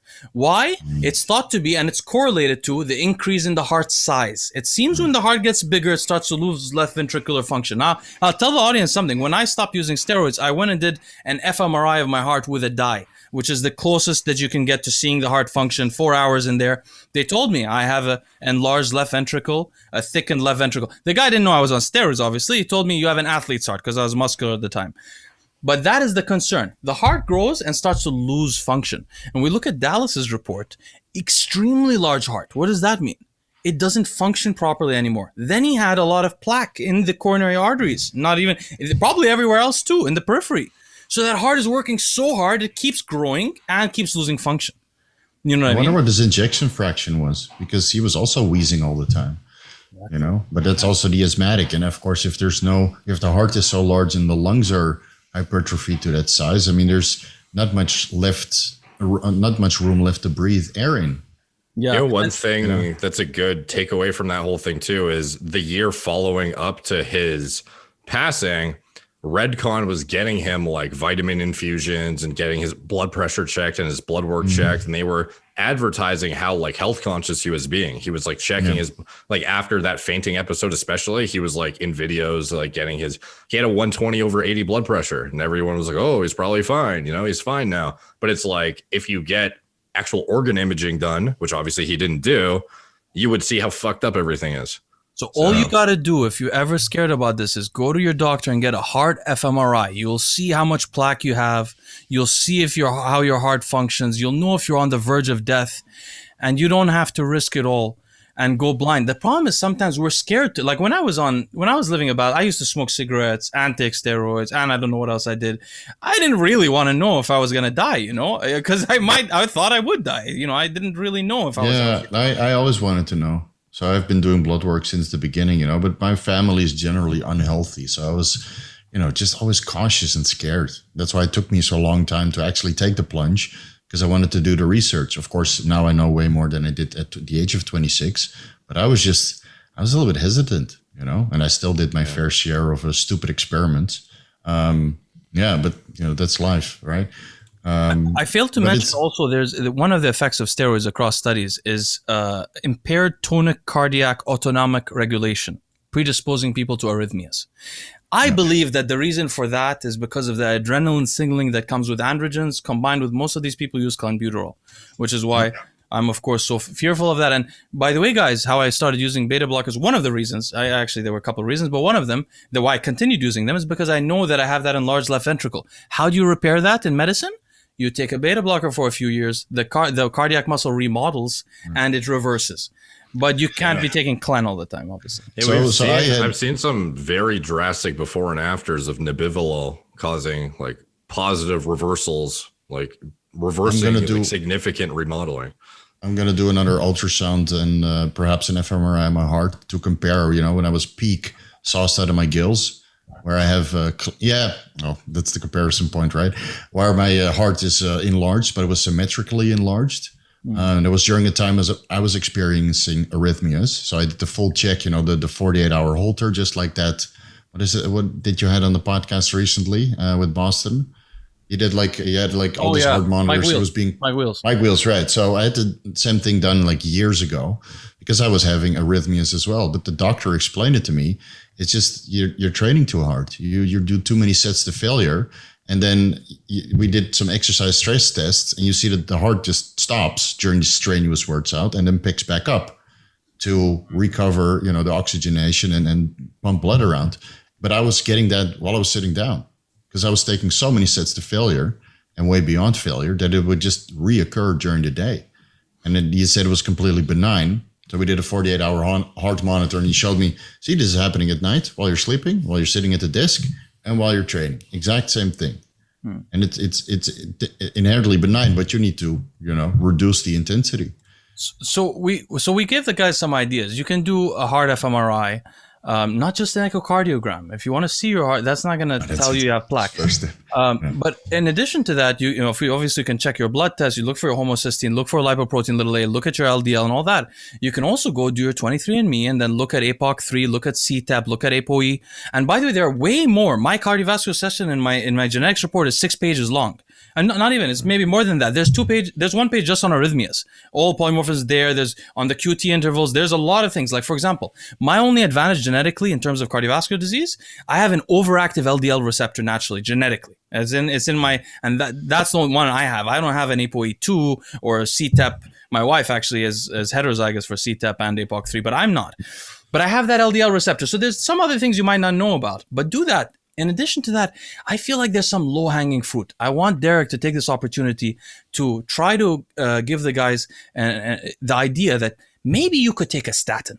Maybe you could take a ezetimibe. Maybe you could take something else. You don't need to let that plaque build up. You don't need to avoid all such saturated fats and all your egg yolks. And by the way, if you have those genes, you could avoid them and you'll still have high LDL. People hate statins, but the truth is they've saved more lives than any long-term medication other than things that deal with bacteria and things like that. In terms of cardiovascular disease, they are the most life-saving medication in history. What are the problem? They cause diabetes in like 30% of people. They cause myopathy, which means muscle weakness. Not all of them do this. And they cause brain fog sometimes. There's something else also. I forgot what they do. But the point is, how do statins work? They inhibit an enzyme that causes you to produce less cholesterol, which then causes your LDL receptor at your liver to say there's not so much, I'm not getting enough cholesterol, so I have to upregulate the receptor. So your LDL receptors start pulling that LDL from your blood. That LDL is what builds the plaque. With inflammation, if you have inflammation, you get more plaque, but it's the LDL that's doing that. So statins pull it out directly. Now, the reason I'm bringing this up is Pete Rubish, our good friend, the gentleman, wonderful guy, was asking, can you give us some advice on which statins are good statins to choose from? Of course, I've studied the pharmacology of statins. I won't go into too much detail here. I want you guys just to understand how statins work. I take a statin right now because I went back on HCG and FSH. I'm actually taking a statin daily. I don't play games with my cardiovascular disease. I don't play games. One thing on the statins, though, too, by the way, as far as the genetic stuff, you mentioned all like these really obscure things that no one's heard of, like how to check if you're ApoE4 and this and that. It has a bit of a learning curve for learning how to find this stuff. But one thing Leo and I will do at some point, hopefully in the near future, is create a way to automate finding this stuff. And there are other companies that already do this, but not to the elaborate depth that Leo has. Because in general, Leo used to do this, like literally would sit down and manually comb through guys' genomes to find this stuff that most of the genetic analysis reports would miss and weren't including. So this is a thing that I thought was a very valuable service to bring to the forefront in some automated fashion. So we would like to, once we somehow muster up the time, create some sort of automated program that then lets you put in your report and spits out exactly what Leo would otherwise have spent hours doing himself. So that's on the agenda, by the way. So something to look forward to and something I'll be promoting quite heavily on the channel. And then as far as the statin thing, one thing that I think you should differentiate between two is, like you mentioned, the chance of diabetes goes up, the chance of blah, blah, blah. Like how would your recommendations on statin use be different for somebody natural versus enhanced, where they need their steroidogenesis on point via cholesterol, management versus a guy who doesn't have any requirement for optimized steroidogenesis kind of thing? So that might be some. Let's talk about that from the start. Yeah, exactly. So what I'm talking about right now is for enhanced athletes that are in danger, specifically because of what we just talked about. Testosterone will half your HDL. Look, if you half your HDL and you raise your LDL by 30, you're fucked. You have to fix that. You can't just raise your HDL with citrus bergamot and hope that's going to help you. You need that LDL to be flattened. Flattened means what? It's never been shown that somebody can develop plaque at an HDL of less than 70. Of an LDL less than 70. So 70 potentially is a safe area. Now, if you're an athlete with steroids, you probably have high inflammation. 70 may not be great for you. It's actually a woman that was shown in, so she probably had less inflammation. But the point is, you want to get your LDL low. Personally, I like to keep it below 80. You can use a variety. Now, I'll tell you how you can do it. There are some methods to lower your LDL that are not shown to extend life. The ones that are shown to extend life are exactly four things. PCSK9 inhibitors, they're new. Bempedoic acid, which is new. And then you have two other things. Ezetimibe, well, you have fibrates, but we'll ignore those. You have ezetimibe and statins. So ezetimibe will lower your cholesterol by 15 to 20%. And how it will do it, it's so innocuous. I take ezetimibe every day. I've done it for the last year. It's wonderful. You'll never even notice you took it. What does it do? 10 milligrams a day. It's so easy. You can order it. It's so easy. This is what I would say for a natural.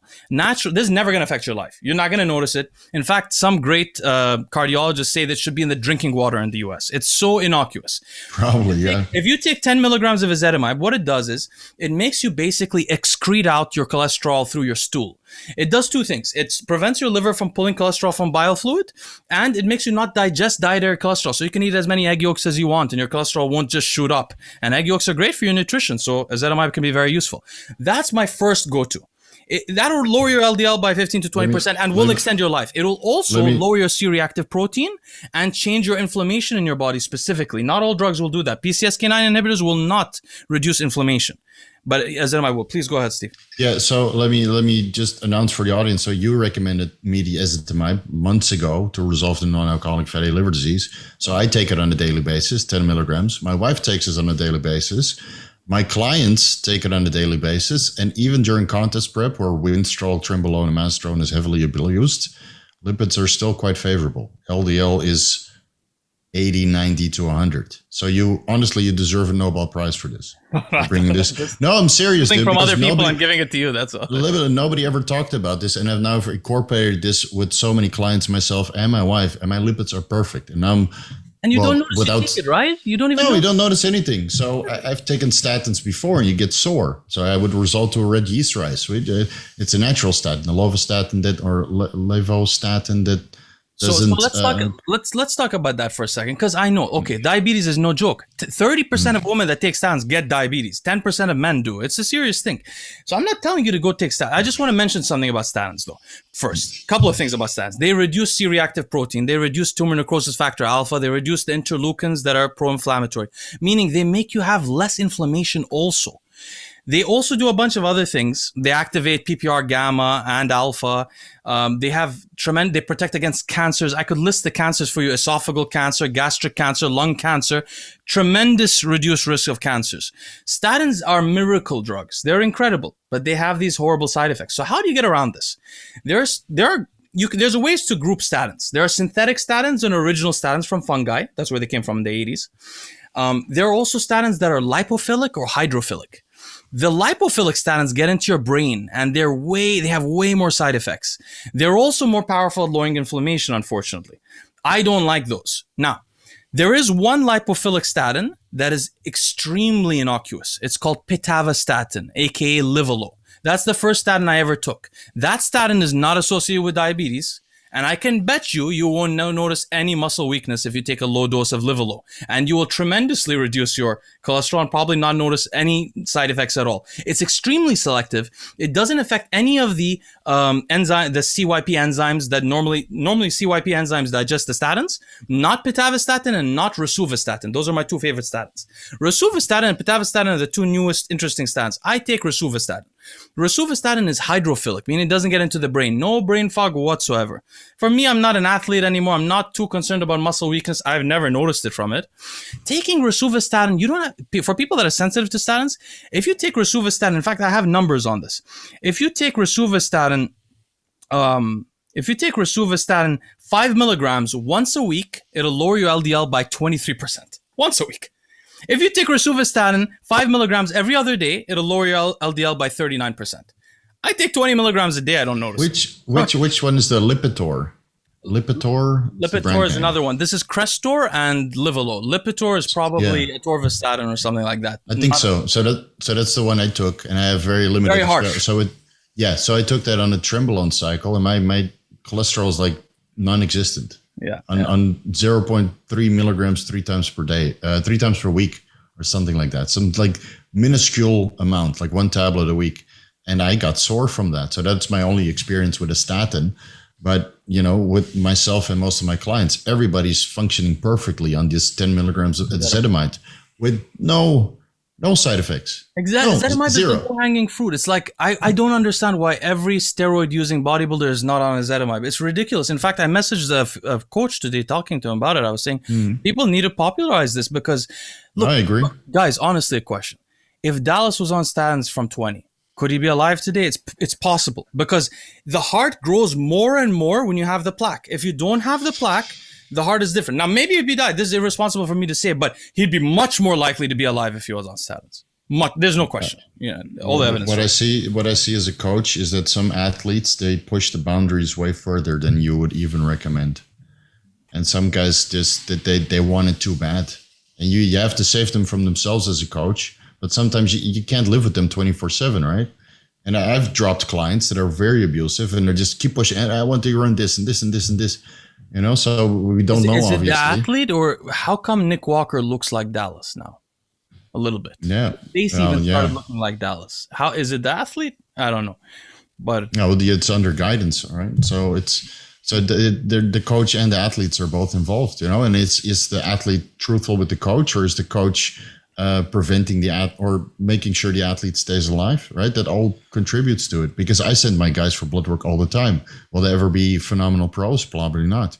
But they hired me specifically to do this as healthy as possible. And if I pull them out of the shows because they're unhealthy, well, at least I live longer. Now, Derek, you've been asking. You're very curious about this telmisartan debate.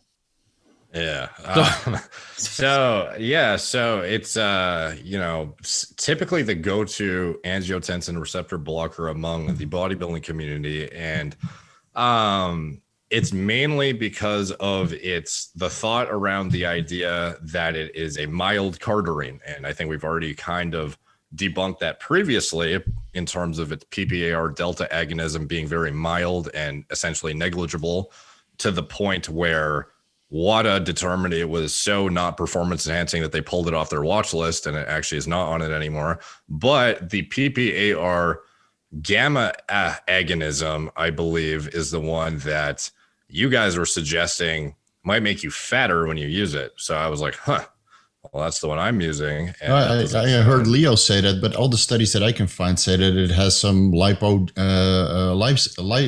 effect, but it's all been studied in animal models that are, induced with diabetes or obesity. So my question is, if it's not the most selective ARB, it's not that potent at reducing blood pressure that I've seen personally. I have normal blood pressure, and I guess maybe I'm not the best example then, because typically you would use it when you have high blood pressure and see how much it drops. But anyways, just as far as anecdotally and my research, it doesn't seem like it's that potent at reducing blood pressure, although it's good. I'm not shitting on it. I literally use it myself. But in terms of AT1 to AT2 selectivity, it's not superior to something like a valsartan. And then in terms of brute force, in terms of actually lowering your blood pressure, it's inferior to something like azilsartan. So in the context of a bodybuilder who's either trying to optimize longevity during a cruise or optimize longevity during a blast, would it not make the most sense to be on valsartan during a cruise potentially, and then transition to an azilsartan if needed during a blast? Was like what I was thinking. If in addition that telmisartan is making me fatter, I'm like, why am I on it? Like, what's the benefit it gives over something like a valsartan? So the interest is to avoid hypertriglyceridemia, which basically means when you have fat in your blood, or to avoid visceral fat, which bodybuilders also have a lot of. The goal here is to put your fat in where they're supposed to be, the adipocytes, not in new adipocytes around organs and things like that. So that's why I started taking. But what I got surprised by when I started taking telmisartan is that a lot of people were commenting on my page like, this is great for endurance, like things like, I'm like, what are you talking about? So losartan and telmisartan both agonize the PPR delta, but they're very minor. So some studies will show that, but it's minor. And the gamma is also minor. It's a partial agonism. But why I thought it may cause you to gain weight, other than anecdotal reports, is pioglitazones cause diabetics to gain weight. Those are the PPR gamma agonists, right. Which, by the way, Derek, we may be interested in putting in our scalps. Apparently, I didn't know about this before. It's very interesting. But by the way, there's more than that too. So I used to use valsartan when I used to lift weights, and I actually have hypertension naturally. By the way, like that's how I got into all of this. So I used to use valsartan. Why do you want selectivity of AT1 over AT2? AT2 is pro-growth. That signal, that it's pro-growth, pro-angiogenesis, it's trophic in the body, and it's helpful for healing. Whereas the AT1 is just what you're really worried about. So you want to block that. Valsartan is the most specific. Diovan is the brand name. That's what I used to use. Azilsartan is the strongest at the max dose. To be honest with you, you'd probably be in kidney failure if you needed that. Other than azilsartan, irbesartan is really interesting because there are some odd studies that show that it may improve conditions in chronic kidney disease. But those are the most interesting ones. So why are we using telmisartan over valsartan then? I use valsartan and telmisartan. When I have high blood pressure, I don't just use telmisartan. Telmisartan is just like for the PPR gamma light agonism for my health. I wouldn't be doing it if I was obsessed with fat loss. to be honest. So I found some evidence after Victor Black mentioned it on another podcast that telmisartan has some evidence that it can keep hematocrit under control. So I did some digging because I didn't know about that. And there is some evidence that telmisartan, in particular cases, can keep hematocrit and hemoglobin and overall red blood cell count in the bloodstream a little bit more favorable. But I'm not sure. Or in normal. I think in chronic kidney disease. Yeah, chronic kidney disease. And so in certain cases, it's able to rise it. In other cases, it's able to bring it down. But I'm not sure if that makes it valuable in cases where you're using erythropoietin compounds like a primobolan, like a boldenone, like EPO, which raise hematocrit and hemoglobin. So that I will investigate when I get back on cycle. Because, right now, so I'm running 20 milligrams of telmisartan, and my hematocrit and hemoglobin is all at the bottom of the reference range. Well, so because you're not taking your androgens anymore. Right? Yeah. Sorry? You're not taking your androgens. No. Yeah. No. But my testosterone is 630 nanograms per deciliter, guys. Oh, I'm very proud of you. That's great stuff. But listen, we should also mention, we got a lot of questions. It seems we're not going to get to all our questions today, so we should mention Probably it now. Not. We got a lot of questions about diuretics and blood pressure and stuff like that. And a lot of people seem to be wondering, well, it actually comes around estrogen. People are asking, like, if I am not sensitive to gyno, but I have high blood pressure or I am just watery, is it a good idea to take a diuretic or not? Go do your blood work. Let's first say one thing. The worst thing for your kidneys is to be dehydrated. That is the worst thing. That is the beginning of all kidney failure, like everywhere. That's how it all begins. So if you are not actually bloated and you think you are, and you go take a diuretic for a year or so, you might be destroying yourself. I just want to mention that.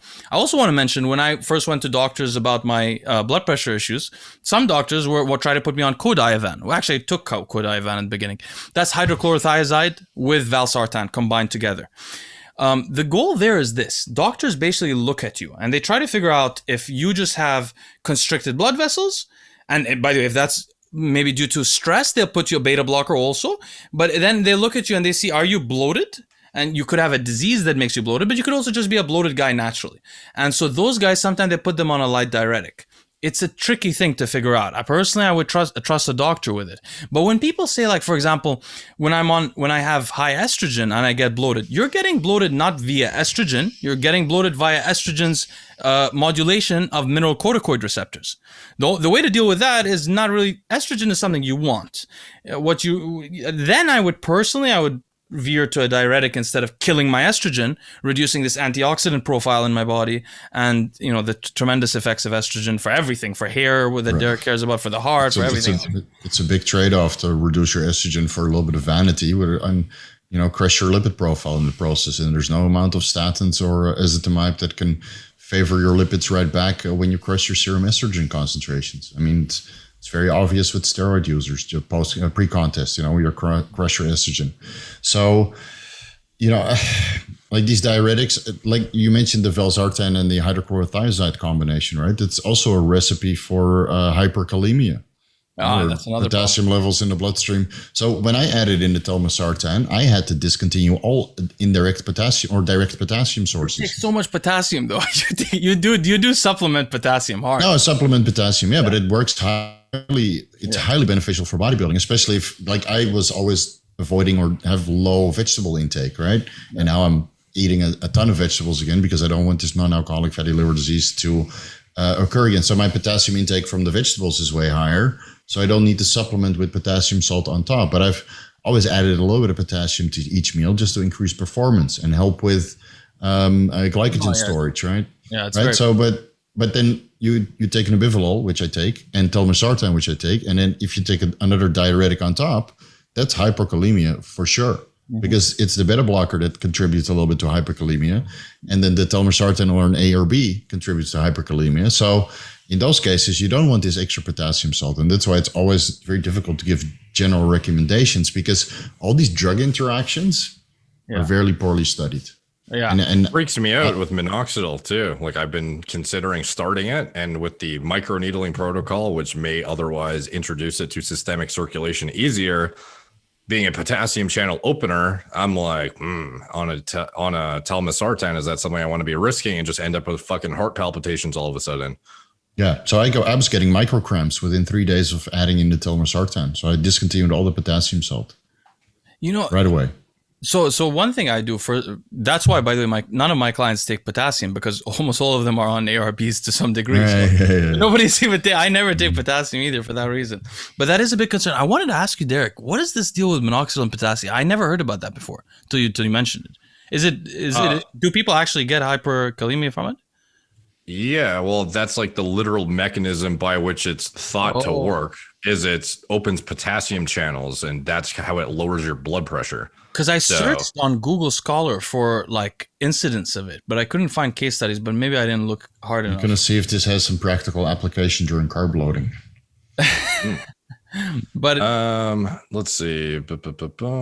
If clearance experiments show it affects significant sodium and fluid retention without change in potassium excretion. Yeah, I don't know. To be honest, it's just I know people do get palpitations from minoxidil on its own. Now, not often with topical use, of course, but it's not unheard of. I got it from oral.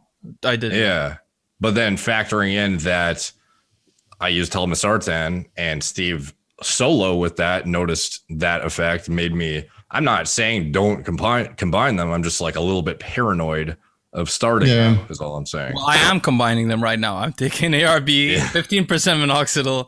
I feel fine. But by the way, have you ever tried the 10-15%? Because I feel like your microneedling decision, you just assume you have bad genetics for it.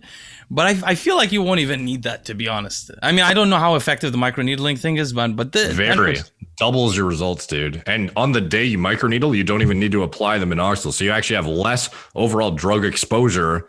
1 day of microneedling doubles your results. Oh, I thought you meant the light microneedling while putting it on to get it to absorb, not the other. No. Like hypothetically, you could do that, but that would freak me the fuck out. There's no. I'd be doing the 1.5 millimeter once a week, 6 days. The other 6 days applying it probably once a day personally, because I can't handle a 2 a day topical schedule. So that would be what I want to start, pending that it is safe. I just my experience doing twice a day and then once a day, I noticed that over time it seems to be that the once a day you reach the twice a day. I mean, the twice a day gets you there faster, but if you do once a day at like I do it 2 hours before I sleep, you seem to get the same results over like 6 months. Can you guys explain to me the fascination with growing all this hair? And maybe it's all shut the fuck up, Steve.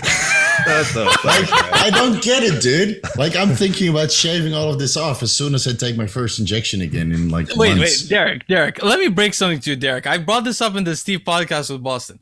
Okay, we can't actually tell if he has. Look, if I shaved my head here, you think I had great hair? If I just shaved all of this so you couldn't see that this goes up there? There you go. How do we know that he really has unbelievable? Okay, you have thick hair. I realize that. His hair is like gelled. It's not even dry, and it has no diffuse thinning noticeable. It's just ridiculous. Okay, Steve, if that's the case, you should actually grow the sides, because every bodybuilder, as they grow bald, they grow a mohawk, and I mean every one of them does. So I'm just gonna shave it. At one point I get tired of this hair, and I'm just gonna shave it off. It's cumbersome, dude. I don't like body hair. I don't have it anywhere. It's the thing nasty. is, it's like people in society treat you like like a vagrant or something if you don't have hair on your head. They treat you like, especially women, honestly, they treat you like an incompetent, infertile, like impotent man. And your organs are literally head on your head. So it's, I could see biologically why they might perceive that. Yeah, that's true. Well, I could, but at the same time, I feel like baldness is a masculine. It's like it's part of masculinity and aging. But I think anyone who understands how hair loss works knows it's the androgens causing a cascade of events that's not necessarily the androgen itself doesn't literally just like turn your hair on fire. It's some sort of cascade of events that's causing some unknown mechanism, which is an unhealthy thing, probably. But so do you think so our friend, we have a mysterious friend who made a comment, by the way, on our questions, like unbelievable. By the way, how much I had to cut that comment down to put it into a thing, but then I didn't use it. Anyway, one guy was like saying that it's not androgens that cause the hair thing, but he didn't offer the hypothesis. So my hypothesis is that transforming growth factor beta itself and the scar tissue itself reduces blood flow to the area, which makes the hair more vulnerable to oxidative stress and normal stresses, which could kill any cell. The dermal cell. Yeah. So I have like a folder. I have a folder on my computer with like diagrams and studies for the past like 4 years of different mechanisms by which it occurs. You know, some of the thought processes around it is, oh, everything is downstream leading to hypoxia. Some think it's gravity. Some people think it's a million fucking different things. And at the end of the day, there's a bunch of different drug candidates that have been developed to intervene in different areas of the downstream cascade. But ultimately, when it comes down to it, none of those candidates, which I've literally fucking orally ingested myself or put on my head, move the needle as much as the androgen inhibition component concurrently with the estrogen, making sure it is, you know, where it's supposed to be. So for me, it's almost like I would love to know what it is. I would love to have a drug that targets the exact thing and or be able to fix my lifestyle to accordingly attenuate the underlying problem. But the fact of the matter is no one fucking knows. And every single person I know who's tried to combat it naturally by fixing their sleep hygiene, their diet model, every single fucking thing possible, they end up going bald still. So it's like, at the end of the day, the only thing that moves the needle in a permanent way, long term, from what I've seen, is dealing with the root problem, which is obviously not the actual thing that's doing it, which everyone fucking knows, but it's the only thing we know how to modulate that moves the needle in a prevention context, not a growth stimulation context, but a prevention context. Because I don't give a fuck how many stimulants you throw into the picture. You're cosmetically offsetting the visual representation of further loss if you're not dealing with the androgen issue. So for me, what I've seen personally is attenuating it via DHT inhibition, perhaps not the best thing for neurological health, perhaps not the best thing for a myriad of different fucking things, but it definitely moves the needle in hair loss prevention. Topical anti-androgens also move the needle. Obviously, if you want to fucking switch genders, that moves the needle too. There's a lot of different things that move the needle. Modulating your HRT protocol accordingly based on your choice of compounds, or like when you're blasting, like using compounds that are not as problematic. A lot of different things, but like no one knows the fucking real answer. It's a semantic thing also when you talk about causality, because the androgen didn't cause it. Okay, say my theory is correct, like it's fibrosis and not hypoxia, but lack of growth factors or whatever, or even not hypoxia, but lack of growth factors. If it is that, so is it the lack of blood that kills the hair? No, at the end, the causal factor could be the oxidative stress. I mean, it's a semantic thing. But there also, by the way, Derek, if I was right and it's fibrosis, I don't know. I've never read enough into this. I read one paper and I was thinking about it. But if it is the fibrosis, there's nothing that cures fibrosis, bro. They're trying to come up with drugs like relaxin, that thing that opens up people's abs, like Dallas's abs were open up because of relaxin. Yeah. Well, relaxin, they're trying to use it right now to get rid of fibrosis. You can't get rid of fibrosis. So once even things like Botox that are meant to totally relax the entire scalp by fibrosis literally like collagen, bro. That's stuck there. That's that. No, I know, but I'm saying another mechanism by which people think it's like the tightening and hypoxia of the hair follicle is another thought process. Yeah, it's like you can find any study that says, oh, this is like fucking dirt in your backyard is better than minoxidil. Like I've seen peppermint oil studies that are better than minoxidil, and it's like we all know through the thousands of people who've used the shit, it unfortunately does not move the needle in that way. So like, as much as I'd love to get on the bandwagon of fix your lifestyle and your hair loss will go away. But I never brought that. I'm not into that lifestyle stuff, by the way, just so you know. I don't think that can work. What I meant, you would need like a super drug to get rid of fibrosis, and I don't know what kind of drug could do that. I don't think you could do that. To be honest, the fibrosis would be a consequence of whatever the fuck happens, which we don't know what that is. You know, people think it's prostaglandin D2. People think it's a bunch of different shit. And some of it does, interestingly enough, work randomly in certain individuals, but it's very hit or miss, like OC00459 being a potent prostaglandin D2 antagonist, receptor antagonist. I've seen people stop their shedding like overnight by starting that, but then it fucks up their sleep and a myriad of other things. I've seen people use cetipiprant, fevipiprant. I've seen people use a bunch of different stuff that is trying to hit those other downstream parts of the cascade, but ultimately they're not as effective as the root. So it's almost like, but then again, the root thing dealing with the DHT, some people it's debilitating as fuck. So it's like, do you do a microdose of each vector and then get an overlapping higher level of protection by kind of microdosing each vector in order to get a comprehensive approach? which is less problematic. Starting, for example, that's why I recommend people look at 0.2 to 0.25 milligrams of finasteride to start rather than the 1 milligram dose, because you can still get significant scalp DHT inhibition using a lower dose than what they will automatically hand you and tell you to take. And which is something I'm trying to get through my clinic, is a more micro-dosed format of the pill versus forcing you to take, how are you going to cut a 5 milligram Proscar into fucking 20 pieces, or a 1 milligram into 5 is not really, feasible even. That kind of stuff is stuff that I feel is the most logical approach, is taking the lowest effective dose and then compounding it with multiple different vectors that are more well tolerated. But at the end of the day, no one's stopping hair loss by fixing their fucking nutrient intake, unfortunately. They are when it's actually telogen effluvium caused by deficiency in whatever, but actual androgenic alopecia in general is going to be dealing with, what we know hormone interaction wise is going on. And I think there are things we don't understand with actual tissue specific hormone production. Like, for example, obviously scalp DHT, we've come to learn over the past few years, totally different than serum. If you crush your serum DHT, it doesn't even necessarily mean the scalp doesn't have its own paracrine activities going on. There's some people that think dutasteride isn't even effective until you get to 2.5 milligrams per day orally, because in some studies you show, even if your serum is literally non-existent, your scalp is only inhibited by 60% or something. That's why I think that topical dutasteride is such a great idea. That's why I was I feel like this is an organ. You have to put stuff directly on. I don't know what I'm talking about, but I think, yeah. So that's, non-steroidal anti-androgens that don't fuck with your HPTA and are at least hopefully designed in a way that if they go systemic, they convert into more harmless metabolites and or whatever mechanism by which they are, there's some more favorable than others, obviously. And then topical dutasteride seems to be pretty promising as well. There are a lot of different things that people can do if they fail with, the standard 1 milligram finasteride, minoxidil plus ketoconazole shampoo, big 3 approach. There are a lot of things people can do above and beyond that are more well tolerated and perhaps more efficacious too. And I talk about it on my channel all the time. So if you want to see that kind of stuff before I go down, I could ramble on this for fucking 30 minutes, obviously. One question.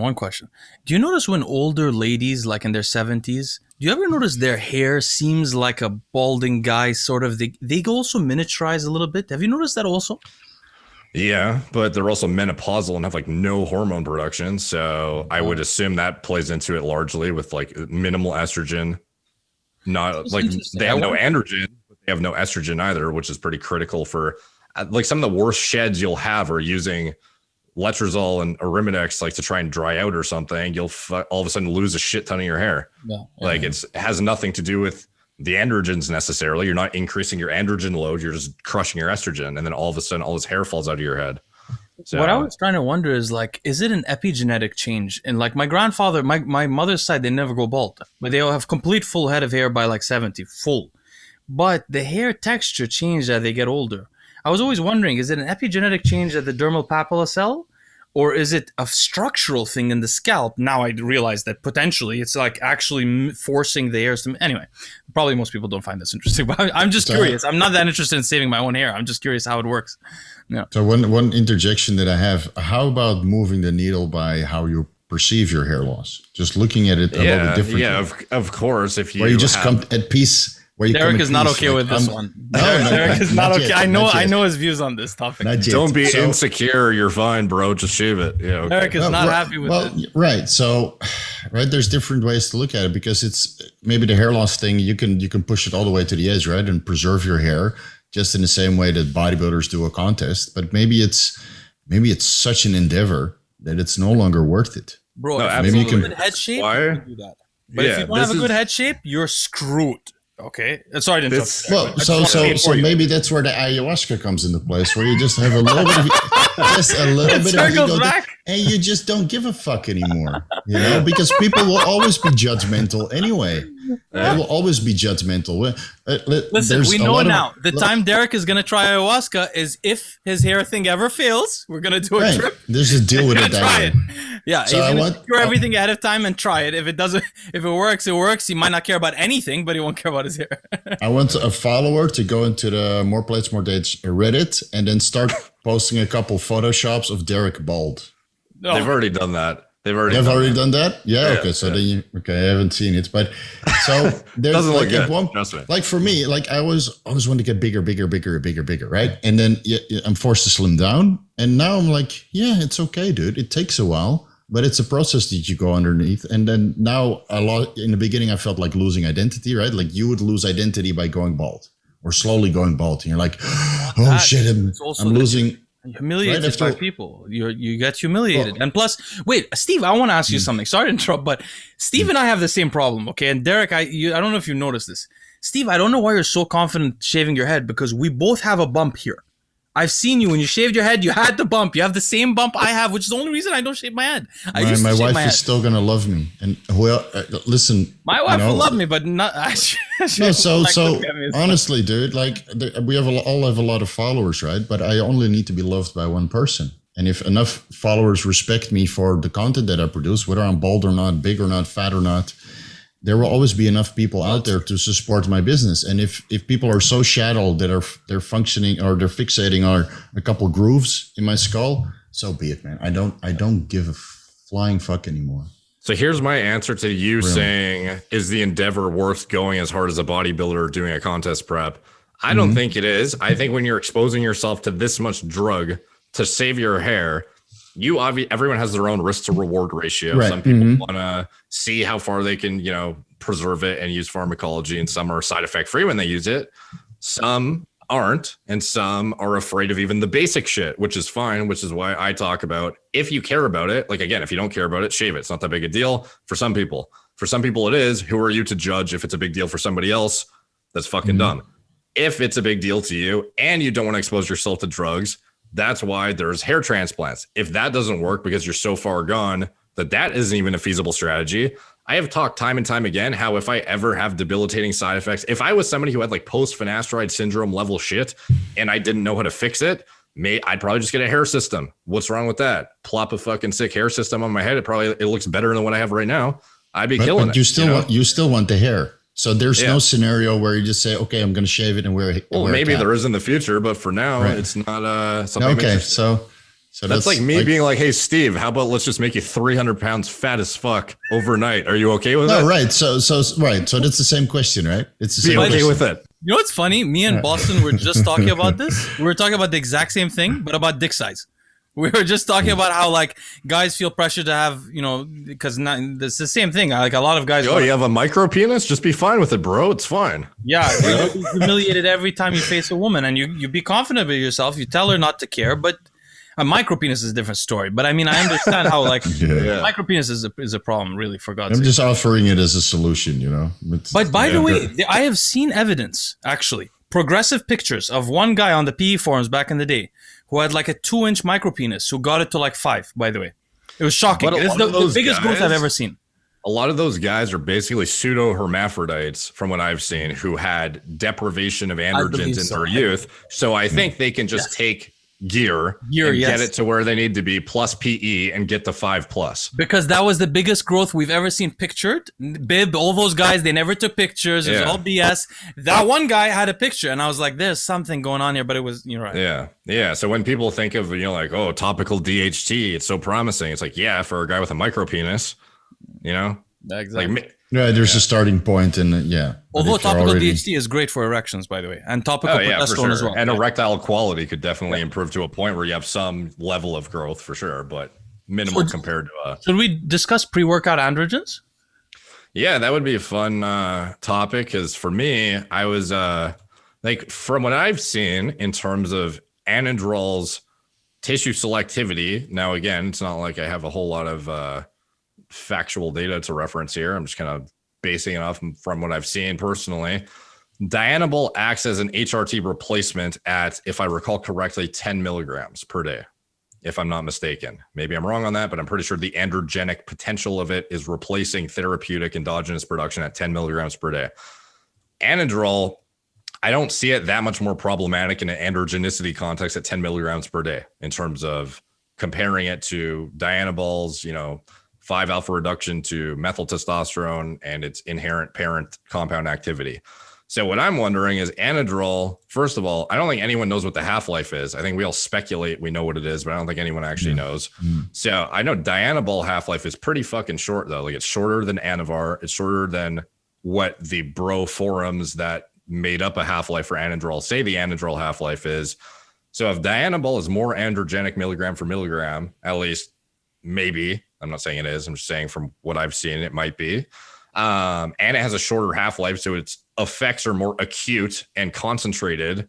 Why is it not more effective as a pre-workout androgen than something like an Anadrol? Like, why do you get so much more sympathetic drive from an Anadrol than you do Dianabol? Is it the progestogenic activity, or like what is what's going on there? Like, it sounds like in my head, I'm thinking Dianabol seems like a reasonable choice as a pre-workout androgen, but practical application does not seem to translate as well as something like an Anadrol. What do you think, Steve? How's your experience with Dianabol and Anadrol? Man, I haven't used the Anabol in a while, but with a lot of these pre-workout steroids, there is some of them have an immediate effect, and some of them are more pronounced than others. But like, not everything goes through the androgen receptor pathway. And they all have minimal affinity for AR, so they all are working through like non-genomic actions, I would think. But then so it's like, is that the genomic actions, but maybe at other receptors also? Yeah, maybe the sexual binding globulin receptor complex sending a cyclic guanosine monophosphate activity within the cell. And that starts a cascade of events as well, increases energy production. So maybe there's different affinity for the sexual binding globulin, which then sends signals into the cell. And that's also a lot of new science, right? So maybe that's part of the pathway, or attaching to the estrogen receptor. But forgetting about the science, practically. Right. Which did you find Dianabol? Did you ever use them much as pre-workouts? They weren't your favorites because they're harmful, maybe? No, the Dianabol just gives you a lot of water retention and then extra estradiol. And like with the Anadrol, you would assume that it's attaching to the estrogen receptor and get a little bit of gynecomastia symptoms. But I never found that to be true if your estradiol and prolactin and progesterone levels are in range. So I would always favor Anadrol over Dianabol on a milligram for milligram basis. And the power output. I remember watching a video of yours maybe 5 years ago. You were talking about Anadrol with Tony, right? Yeah. That's the first time I saw you, Steve. Yeah, I remember. I was still your friend. That's interesting. I was still baked back then. Wow. So as a pre-workout, I would favor Anadrol. Yeah, thank you. So I would favor Anadrol over Dianabol. I like there's old compounds, right, that are somehow still favored, but there's new steroids out there that are like I would consider Superdrol nowadays over Anadrol also. Of course, it's more toxic. I've never. Oh man, it's a shiznit. I've heard it's toxic. It's very toxic.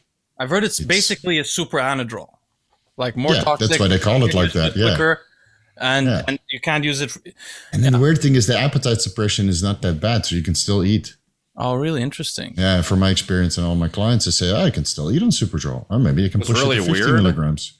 It's one of those paradoxical compounds where the androgenicity, at least what you get from it in a performance context, is contradictory to what it does on your head, it seems. So it's one of the most hair-safe compounds, anecdotally, that I've seen. Obviously, no clinical evidence most to people, support that. Most people run it for very short periods. Like their Anadrol is like a 4-week use period, and Superdrol 2 weeks, and Dianabol people run for like 8 weeks, 10 weeks, 12 weeks at a time. Yeah, but because they can still add when in the loop. Use like a big dose of Anadrol, like you'll notice shedding like pretty quick, like if you're prone, and then with Superdrol, not really. Even if you're not prone, to be honest, if you use enough Anadrol, you'll go bald. If you look at all the power, they're all bald. I'm sure. Maybe because the efficacious dose of Superdrol is almost half of that of Anadrol. Most guys would run 20 to 30 mil. I think there's definitely a point of like I definitely noticed this with the injectable SARMs experiment. Well, actually, I don't know if that's the best example, but a lot of these drugs really like lose their tissue selectivity at certain dosages. So maybe it's just that the effective dose is like you just happen to be using less than when you've hit that threshold that your body can no longer tolerate, and you start having side interactions like all over the place with hair loss and a bunch of shit going on. Exactly. So there's I always feel that there's a life cycle for pre-workout orals, and you would only use them in cases where you actually need them. Nowadays, people pocket them like candies, right? But if you get into a position where you're eating a ton of food and you can't gain any more strength, then maybe you throw in an oral, for a particular period of time, and you push past that strength plateau, and then you take a break, and then you raise the bar for yourself. But it's besides a low dose of Anavar, which I'm still in favor of, 5 milligrams per day for the collagen synthesis and the mind muscle connection that it induces. That's the only oral I would use long term. But if there's the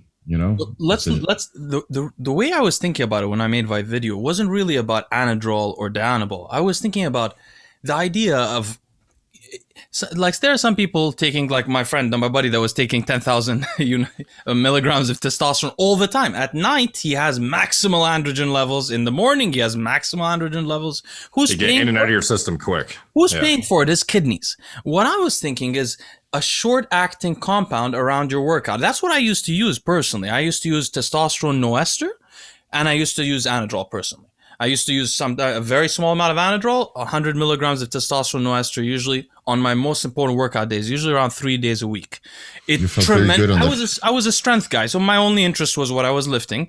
It tremendously improved my gains. I mean, for me. Now, I assume bodybuilders, you guys gain muscle by being stronger over time too. So I do think that being stronger in the gym must cause more muscle synthesis over time. But I wasn't meaning to say that the most harsh, orals should be used necessarily by everyone. Now, as a strength guy myself, Anadrol is, I've never tried Superdrol, but Anadrol is irreplaceable for me. Now, some people like Pete Rubish says he never responded to Anadrol. He likes Trenbolone. Almost everybody I know I get crazy strong on Anadrol. Crazy. If I take Anadrol 10 days in a row, I'm a different person 10 days later. It's unbelievable. So for me, I love Anadrol. Even better. Superdrol is even better. You're just doing max lifts. I might have to trial it and make a video on it as an excuse. So. Yeah, get a testosterone base. Yeah, but no, well, we'll see about that. But the thing, what I was trying to say though is, I discovered later, I avoided Anavar the whole time I was using steroids. I mean, I took it sometimes, but I avoided because I was like, why would I take this female hormone when if it's an oral, it's going to damage my liver anyway? I'm going to take the Anadrol so I can get stronger. Well, later, I get a couple subscribers that have liver cancer, and I try to find out how do androgens cause liver cancer. Well, I find out residence time at the liver and androgenic nature. Trenbolone caused a lot of liver cancers, case studies all over, including my subscriber. Anadrol did too, a lot. A lot of other steroids did. Testosterone did. I've never found an incidence of Anavar doing that. Anavar seems to be not androgenic enough, even though it has a long residence time in the liver because it's an oral. So personally, I find Anadrol to be a great drug, and my idea wouldn't be that somebody would take it every day. I also like the idea of not getting used to the drug.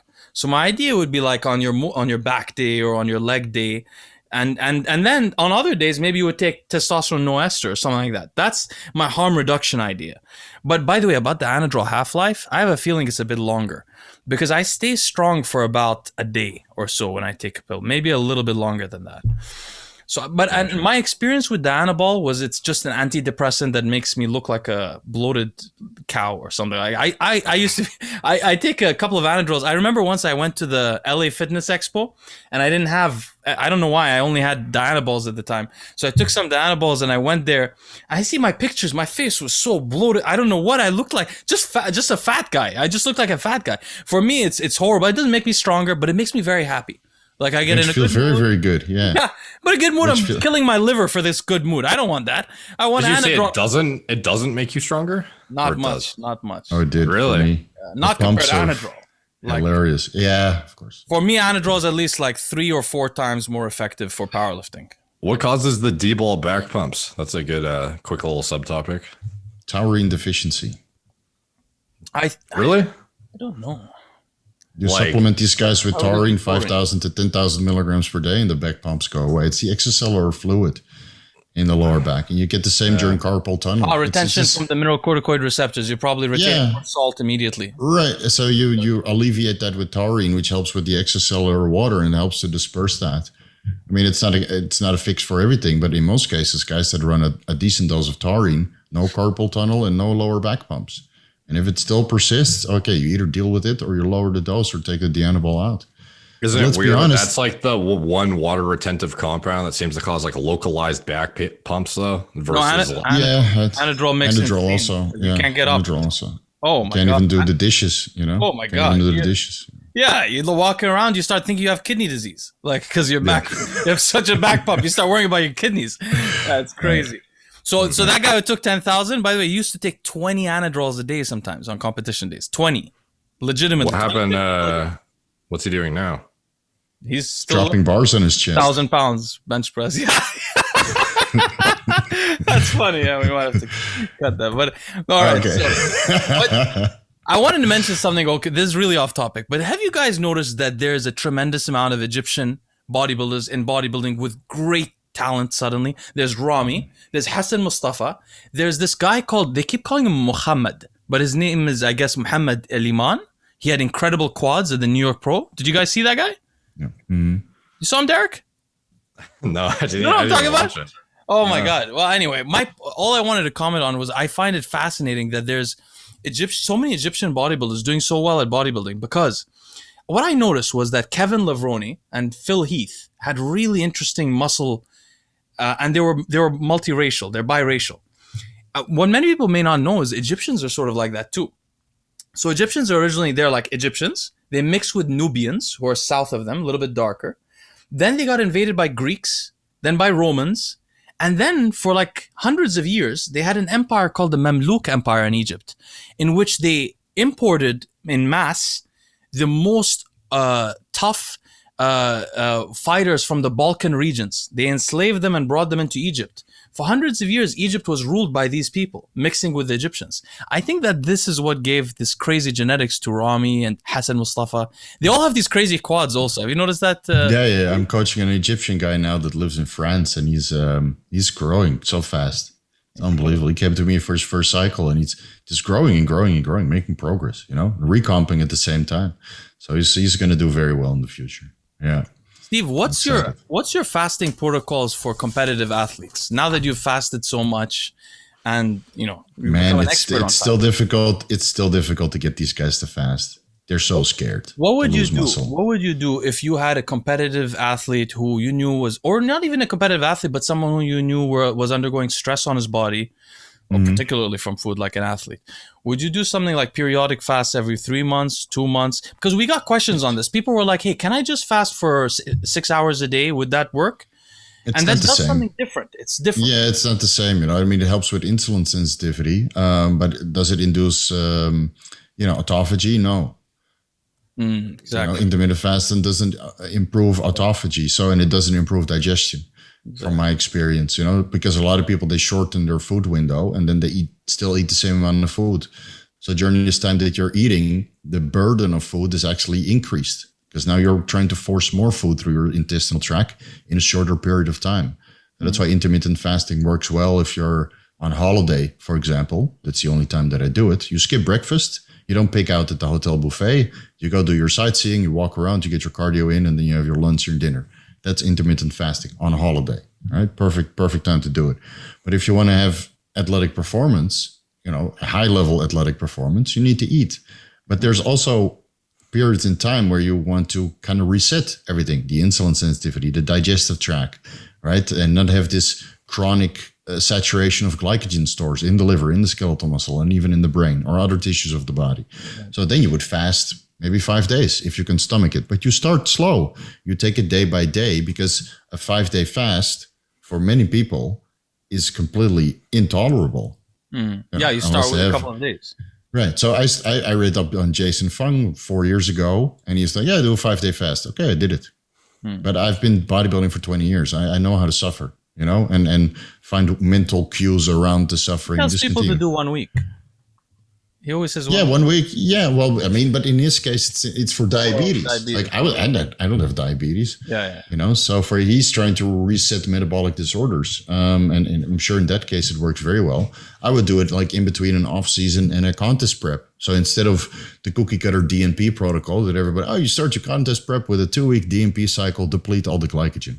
You can do that in 1 week with fasting, and it's way cheaper and a lot less stress when it comes to free radicals and oxidants, in the body. So you would just stop eating for a week. You reset your digestion, you reset cravings, you optimize the deload because I feel that it works way better. Maybe you get a little bit of autophagy, but in most cases, you're so backed up with glycogen that you don't get any autophagy, and the drug still continues, right? The drug intake. And then most guys would optimize the most amount of lipolysis, which actually acts as an anticatabolic agent, because the clenbuterol, the growth hormone, and whatever other pharmacology is involved, probably prevents autophagy as well, because you always make sure that there's plenty of fatty acids available to keep cellular processes going. So there's different reasons why you want to do a fast. Is that for a metabolic disorder? Is that for fat loss? Is that to optimize your digestion? Is it to resolve non-alcoholic fatty liver disease? And I feel that now that I've experimented with real fasting and fasting mimicking diet, I think for most of the things that we want in bodybuilding, the fat loss and insulin sensitivity and getting depleted and upregulating particular processes in the body, I think that fasting mimicking is ideal. Yeah. Because you still get to excrete all this bile acid that binds up with the fiber. So you actively detoxify all the cholesterol and the bile acid and the metabolic waste products and all that stuff. And if you're fasting, like what I used to do, like full fasting, you just drink water and you get your micronutrients in from supplements, then unless you're mega dosing baking soda, which helps to bind a little bit of this bile acid in the intestinal tract and promotes excretion, this also reduces the lactic acid buffer in the bloodstream, which now allows all the metabolically active tissue in the body to dump their toxins into the bloodstream. And now your creatinine is sky high. Your creatine phosphate kinase is sky high. Because you remove the lactic acid buffer at which particular cells detoxify. They detoxify into the bloodstream, then the liver, and then the bile acid, and then the intestinal tract. So there's different methods to do it. And then you really have to assess what you want to do. You want to do it for fat loss. You want it to optimize your digestion. To reset an off season for insulin sensitivity. There's different strategies. Some guys that are behind on prep, I make them fast 1 day a week. And I've been doing this the entire time after I reintroduced the food. You have your cheat meal on Sunday, a little bit of a refeed, and Monday you do fasting mimicking. Right? Caloric intake is maybe 300, 500. And then Tuesday you continue to eat again. That's very sustainable. You don't need a GLP-1 receptor agonist for that, because most guys are not hungry the day after their refeed or cheat meal. You just have a little bit of vegetables to fill your stomach. So that's the question then. The question becomes, what's the reason to fast? I mean, one thing fasting has become very popular. So people like to popularize on YouTube, say that, if you cut your calories down and you're cutting, for example, you actually will lose more muscle than if you fast for a few days. Their point really to say that was they're trying to say you're not going to lose that much muscle when you fast. You shouldn't. I don't think you should be fasting to try to lose body fat. That's not I don't think that's the reason. There's, I think, two health reasons to fast. One is to do something called time restricted eating, which you call intermittent fasting. The person who called it time restricted eating is a guy called Satchin Panda. I highly recommend to the audience to buy his book on Amazon. It's a 200-page book, Circadian Code.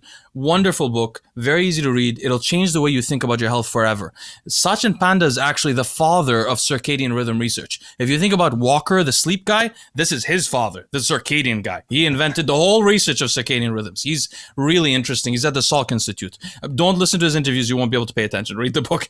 But because he talks really monotone, to be honest with you. But he's a cool guy. So that is time restricted eating. What does that mean? You wake up, the first time you take in a calorie, you set your time, and then the last time you take a calorie, that's the end of your time. You consider that the time period that you ate during the day. What's the goal of that? Keep it the same time every day so your body knows what to expect, and minimize the time under 12 hours. Every hour you bring it under 12 hours, you get tremendously improved insulin sensitivity and all that other stuff. So this could protect you, like Steve was saying, from diabetes or these kind of metabolic issues. This could be great for your health in the long term, could probably make you have cancer less because you're not growing all the time, probably less autoimmune diseases, less GI stress for sure. I can tell you that as somebody with Crohn's disease. I've been doing this for years now. The other thing that you can do is something that's been most popularized by Valter Longo, who created the fasting mimicking diet that Steve was referring to. Valter Longo actually has a company called Prolon, in which they sell you the actual food to take during this fast. And he's done studies on the fasting mimicking diet with people with cancer, showing to improve chemotherapy and improve autoimmune diseases, arthritis, and so on. What is the periodic fasting interesting for? What it does is puts your body in a state of nutrient deprivation. Your body has sensing pathways like mTOR and AMP kinase that sense whether you're starved or fed. If you're starved, your body goes into cellular repair mode, and like Steve was saying, autophagy. And you actually kill some bad cells, you reuse proteins, that's called autophagy, and you basically go into repair. On the other hand, when your body senses it's full, it's always growing. Growing is not great for cancers or for longevity in general. So the idea being that originally, it's all started with caloric restriction. Years ago, people realized that if they ate literally below their maintenance constantly, well, they realized that if rodents did this, they would live much longer, 40% longer. There are humans that do this. They belong to the caloric restriction society. They're always cold and uncomfortable. So instead of being cold and uncomfortable, people thought, hey, could we eat normally for a month and then fast for a few days? And how many days would it take for our blood markers to start showing we're in autophagy? Well, it seems that happens for most people around the third or fourth day. So the idea is to get to the fifth day or so that you get a little bit of autophagy every so often. I used to do this every month until my wife got pregnant, and then I've been binging on all kinds of foods. I got fat, and then all kinds of interesting things happened. But I used to do that all the time. I'm going to go back to it. I highly recommend you guys try it. You could try 1 day at a time. Just try 1 day, try 2 days. Now, another thing, Steve, is this I've been looking into recently. I've been thinking about it, let's say. How could you optimize the fast if we're guys that like PEDs? How could you do this faster? So one thing I was doing for a while is using rapamycin on the first day. Don't do this, people who are listening. Rapamycin is very dangerous. It shuts off your growth pathways properly in your body. That's what a guy with androgens who has mTOR shot up would need to do to get into a proper fast, probably. Metformin wouldn't be enough probably either. And we could talk about whether metformin can override those androgen receptors. But anyway, I started with rapamycin. Now we were talking about MK677, right? We know that growth hormone increases the first 2 days and it's via ghrelin. So maybe if you weren't that hungry, MK677 could exaggerate it too. What would thyroid do? Thyroid would also stress out the body a little bit more.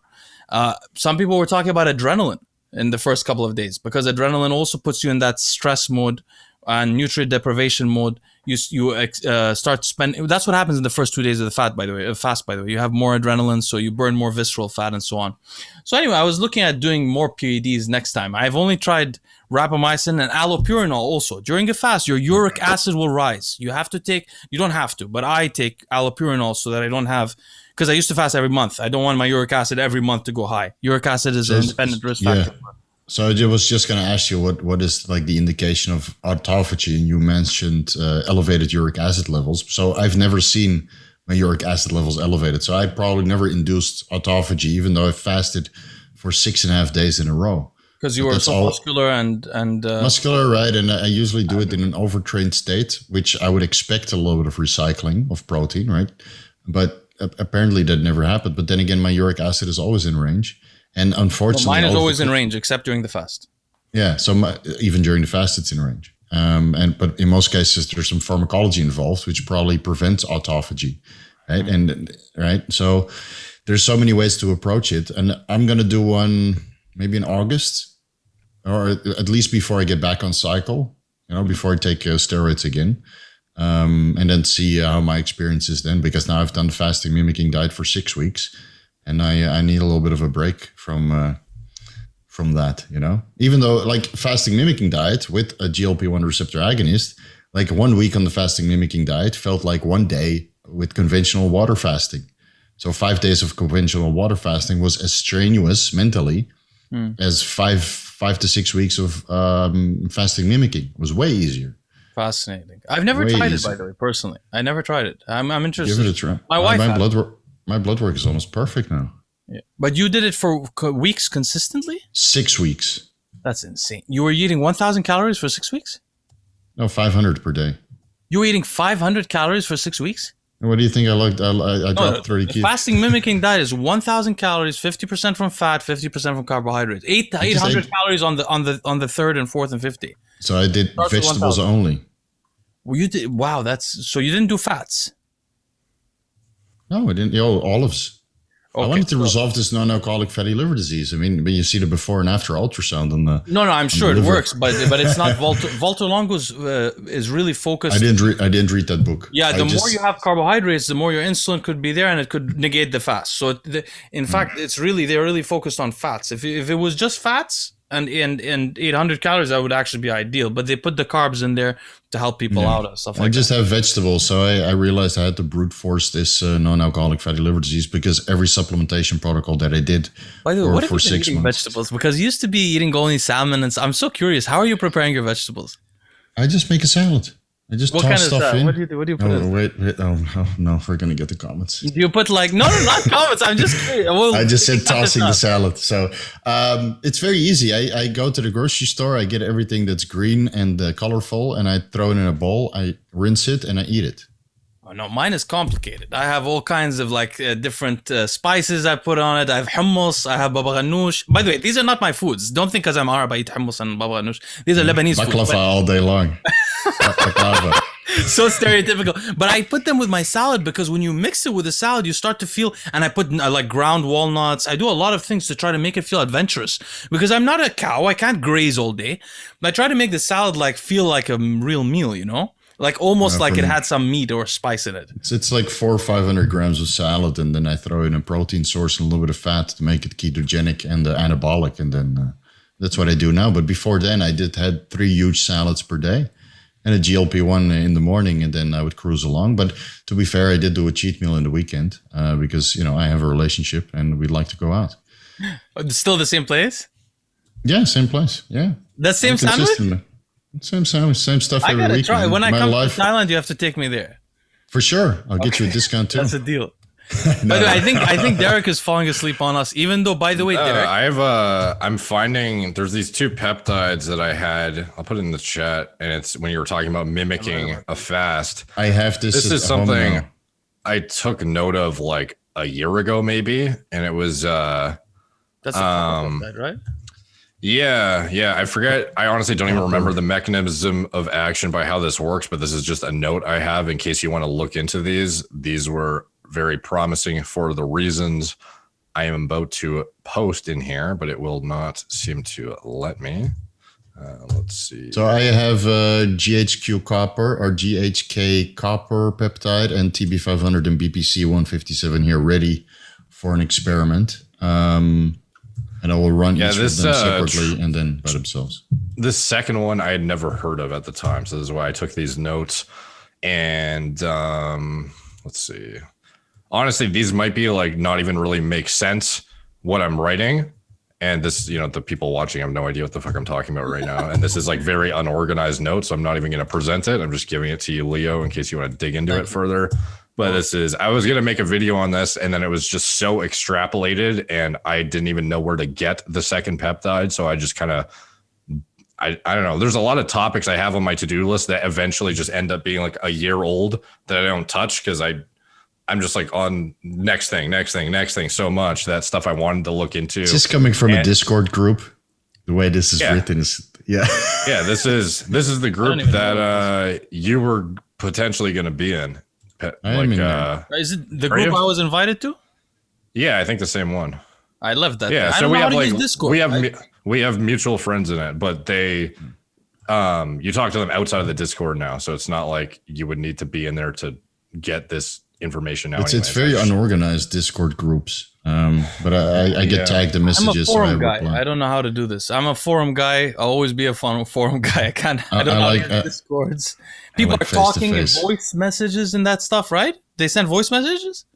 No, I haven't seen anybody do that. They just there's another thing where people send voice messages in like a chat, like a group chat. I don't know what. There's just like there's a More Plates More Dates subreddit. There's a More Plates More Dates Discord that I was not aware of until fairly recently. But they put a lot of.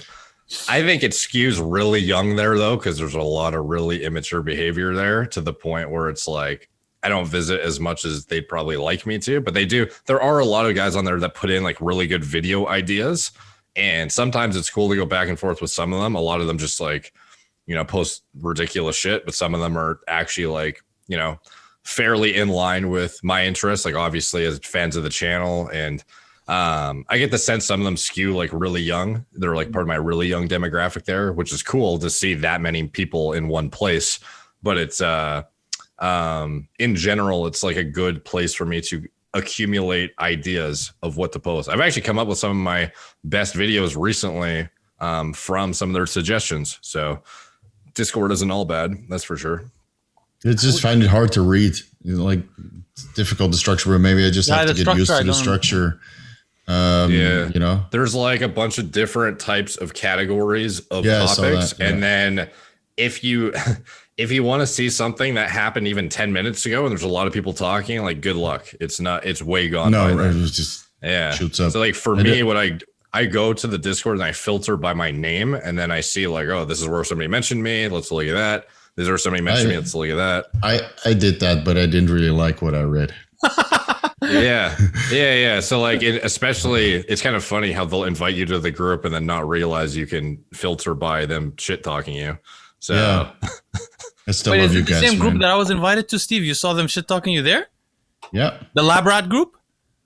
I think so. Yeah. Oh man, I was There's always token guys there that don't like you though. Like I have friends that are there. I've met some of the best patient care coordinators I have from there. Very intelligent group, but there's always like one or two guys who's like, I went in there. Eric, he's an idiot. Like blah blah blah. And it's like I can see your shit. You know? Yeah. I went in there. The first thing they said was like, I'm not gonna name who, but they were like, the invitation came from some random guy. You didn't tell me about it, Derek. Some random guy messaged me randomly, and he's like, "Hey, we have a secret club for you."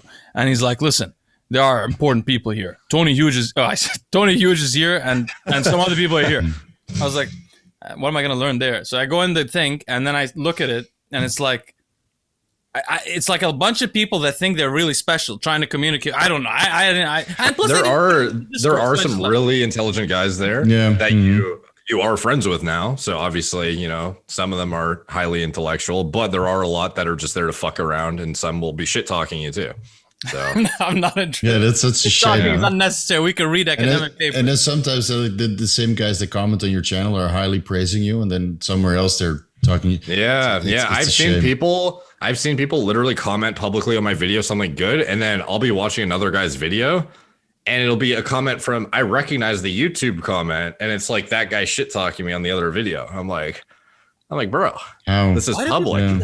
Why do people act like that online? It's weird, especially when people develop an unhealthy relationship with YouTubers. Yeah. And it's so what I noticed, like I got on YouTube in the beginning, right? And like people that know you a little bit through Instagram or before they knew me through Tony YouTube or Derek mentioned me here and there. So that those are the early adopters, right? Very nice people. They find you from the beginning. Then as the audience grows, you start getting a couple guys that like your content, not all the content. And then in the beginning, like, oh, I can't believe that this is for free.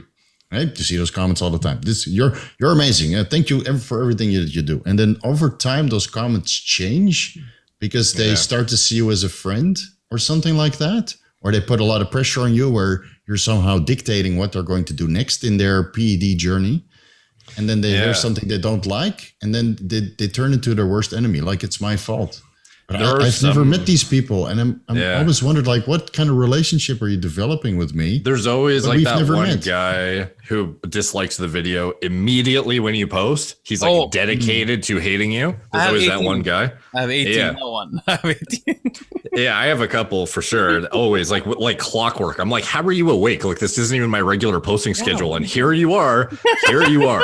But anyways, there's those guys who just hate you for like whatever. But then there's the individuals who like used to say positive stuff and they slowly transition into hating you. Sort of like, I don't know, maybe the transition you mentioned, Steve, but it's interesting because if you take their username and you plug it into your creator studio, sort by comments, you can visually see the progression of them hating you more and more over the year of commenting. Right.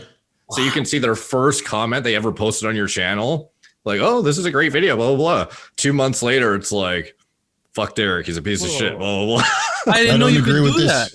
No, so so that's what I do now. Sometimes I see like a disrespectful comment and I search the username to see. Yeah, you can see like what his mind progression has been over the past year watching your stuff, and you'll see the guys who hate you will comment a lot. So you can see back to like 2 years ago, even they'll be like a fanboy, and then all of it they like start transitioning slowly into like hating your guts until by the end of it they're like posting bullshit on like every video. It's so weird, and it's I don't think it's anything that we do. It's just an unhealthy relationship that people develop with us because we're on YouTube almost every day, right? And people see, and especially during COVID, I think a lot of people develop an unhealthy relationship with the people that they follow.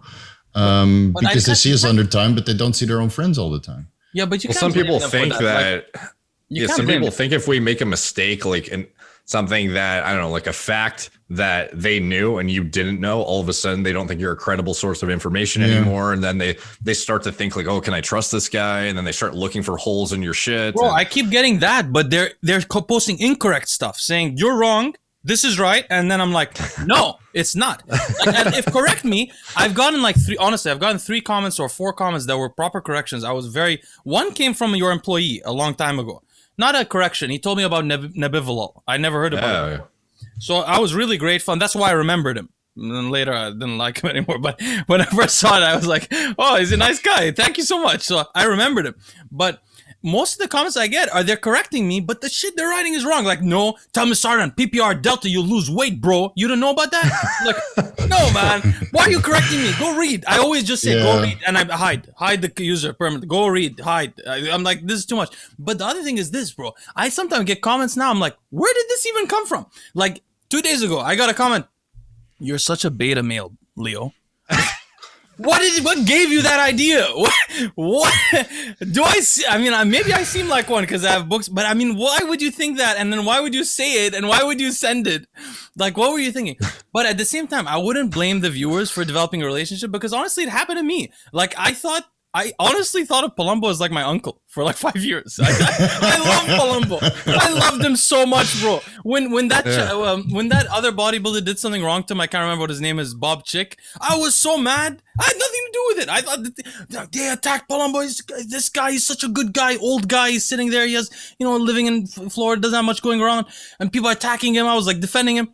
Little do you know, you get to know the guy. He's not what you thought. So I understand like developing a thing. And I hope that viewers never think that I don't care about them. I don't check my DMs, by the way, guys. So there's just too many messages. So I hope you never get offended. I do care, but I always wonder where the progression is coming from when the quality of the content that we produce is just getting better and better and better. And are we going to be right all the time? No. But the science and the experience that we acquire over the years is going to change also. So overall, the content is getting better. But at one point, everybody's going to be wrong about something, and you can hold us accountable to being wrong about one thing or mispronouncing. Like I mispronounce all the time. Let's talk about that, Derek.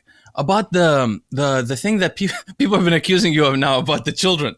So the epigenetics in the children. So that's a good one. So I want to clear this up for people. So the idea is this, all right? Should you go off, if you were a guy who used steroids like us 3 did, and you want to have kids like... And this is, the idea is this, not the fact is this. This is no, the idea. Not even your idea. I'm just, the idea is in general. Nobody knows the truth here. So first of all, let everybody know. So there's something called genetics. And then the way I try to explain it to people is like, imagine each of your cells in your body is playing poker, and they have a hand of cards, and they choose what card to deal each time something happens. That's your epigenetics, how your genetics are being reflected according to your environment. Your genetics are not a dichotomous 0-1 thing. You have a variety of genes that can be shown from each cell, right? So this has only been discovered like 10 years ago. So nobody knows anything about epigenetics. We know very little about it. In fact, one of the very few things we know about it is the Dutch famine, which we can talk about. So then the Dutch famine, a lot of people were starving in the Netherlands. Their grandchildren ended up obese. So you're starving, insulin resistant, epigenetics transferred over to your grandchildren. And we know some examples like that, but very few. We don't really know how epigenetics change. I used to use steroids. I was very concerned, number one, that I was going to have a lot of girls. Have a girl. Okay, I'm having a girl now. So that ended up happening anyway. But a lot of steroid users seem to have a lot of girls. So we were wondering why. That's one thing. By the way, guys, I'd like to mention something. Your gender of children is determined by your mother's side. This is one of the things that is actually from your mother's side. Look at your mother's father. Look how many girls and boys he had. That's going to reflect on you, not your father's side. My father's side all have boys. My mother's side have a lot of girls. So that's one thing. But the second thing is this. So say you were taking steroids for a while. Other than the fact of gender selection, the steroids will affect your epigenetics. So you'll be more aggressive, say, certain things. Do you want to transfer that to your kids, or do you want to give them a blank slate? My original idea was, I went off steroids for 3 years, right? I became very healthy and all that. But was I able to go to baseline? So I thought originally, like, I could go to baseline and give a baseline representation to my children. I no longer think so, and just because of the fact that when I was off steroids, I healed and everything. I had my sex drive, everything was normal. But I did notice that my beard was thinner than it used to be when I was in my 20s when I wasn't on steroids, right? I noticed some things like that. And I thought that because I was exposed to so many androgens, my body was somehow desensitized. Like the baseline testosterone level or whatever wasn't hitting me as hard. So now, the reason why I changed, now people have been accusing Derek of making a mistake, which is completely incorrect. The reason why I thought then, now what I want to do is, because I had a girl now. Now, it's a personal issue. I just want to have a girl and a boy. I don't want to just have girls in my family. So, and I don't want to have girls in a row. I want like a brother to be protective and stuff like that. I never had siblings. So I always wanted to have siblings. So I want my children to have siblings. So my wife and I thought about it.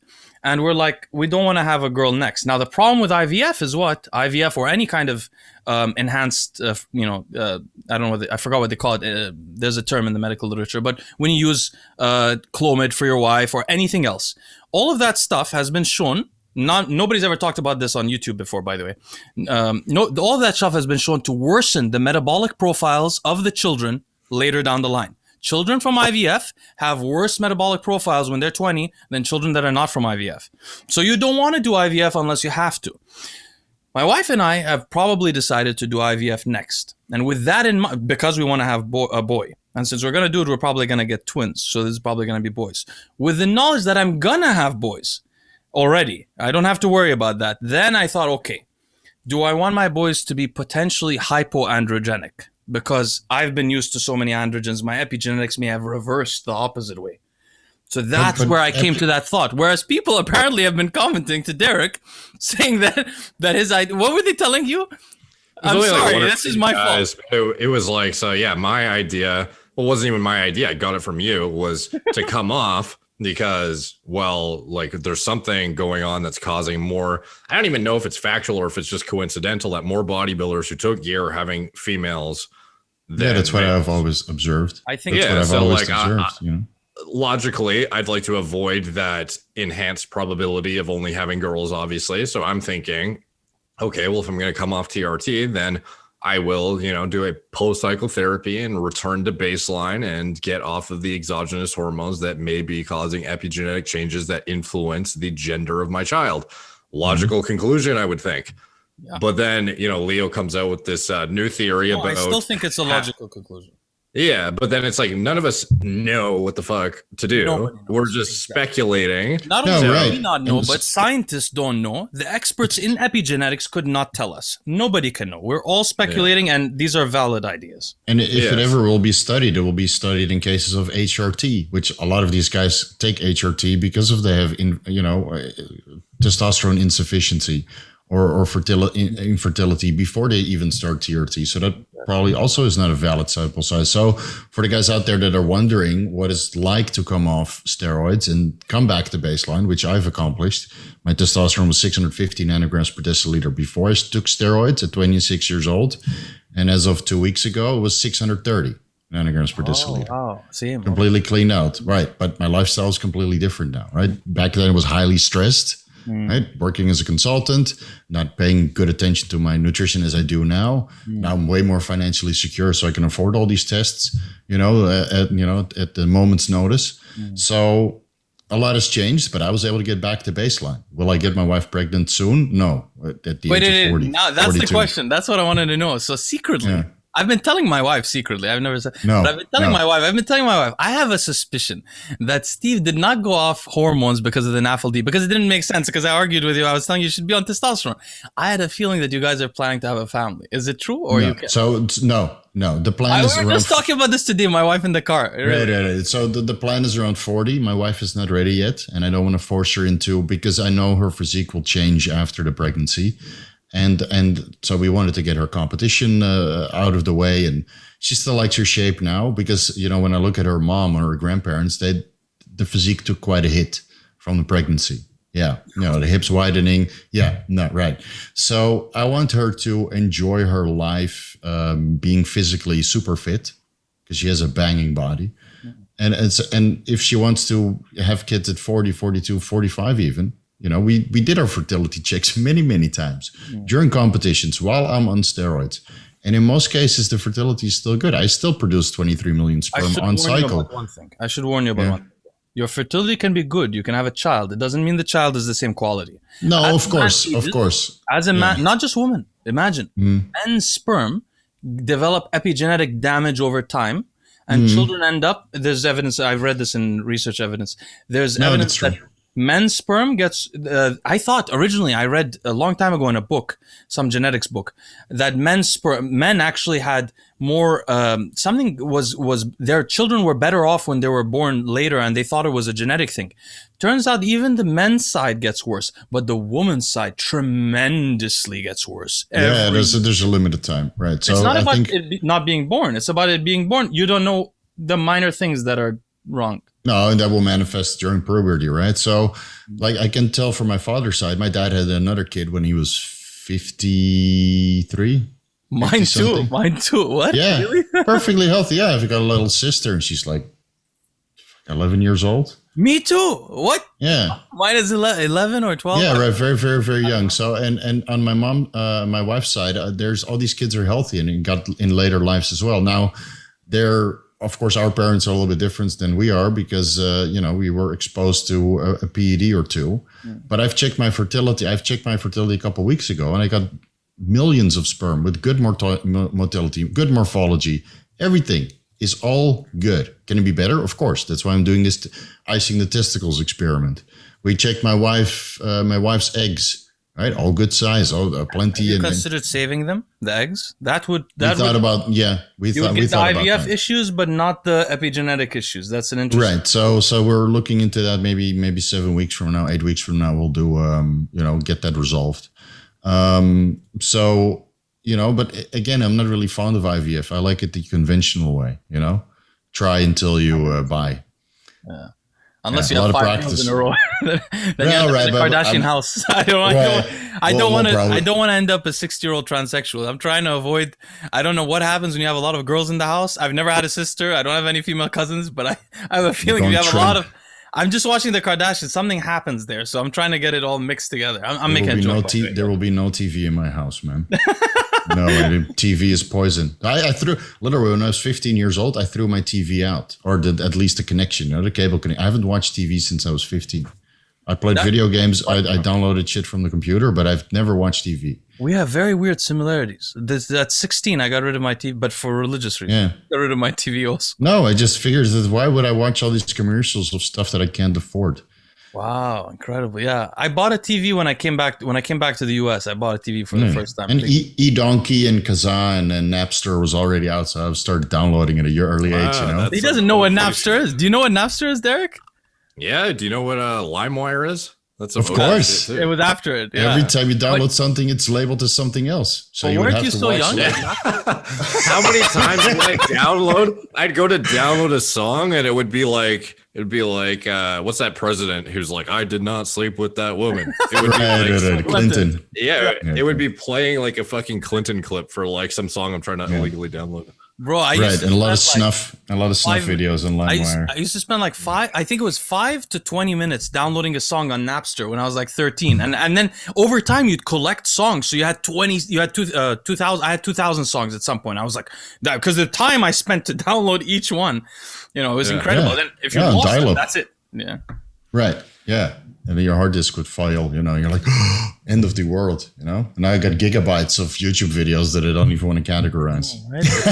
What a different world we live in, huh? Imagine we had YouTube and Wikipedia. Imagine we had Wikipedia when we were younger. My God. We'd be in a much better, I'd be 10 years ahead. Oh, like what Derek has accomplished, right? How old are you, 27 now? 28? Yeah. Derek? Let's do his ingenuity. I wouldn't probably be as... No, but the opportunity was there, right? But I didn't have the opportunity to go on social media because it wasn't there. Yeah, that's true. So I feel that I was like born at the right time where I still understood what actual freedom without government supervision looked like. Yeah. Where nowadays, like in Guy's sister Nino's case, where there's a camera present and not a whole world he posted comment on it. He posted the video. Of course. I don't know why he posted it though. Right. So, but now the whole world can watch. But I remember a day where you could just do whatever without scrutiny, unless you're direct circle. And I'm so happy I got things out of my system at an early age, because things I used to do when I was traveling. Oh my God, people would just cringe, you know? What were you doing? What is this? No, just like I would take my motorbike and just start climbing around the mountains just because I wanted to, see total freedom. Yeah. And I would not call anybody, not tell anybody where I was. I would just drive around and end up at like places that are considered quite dangerous over in Vietnam.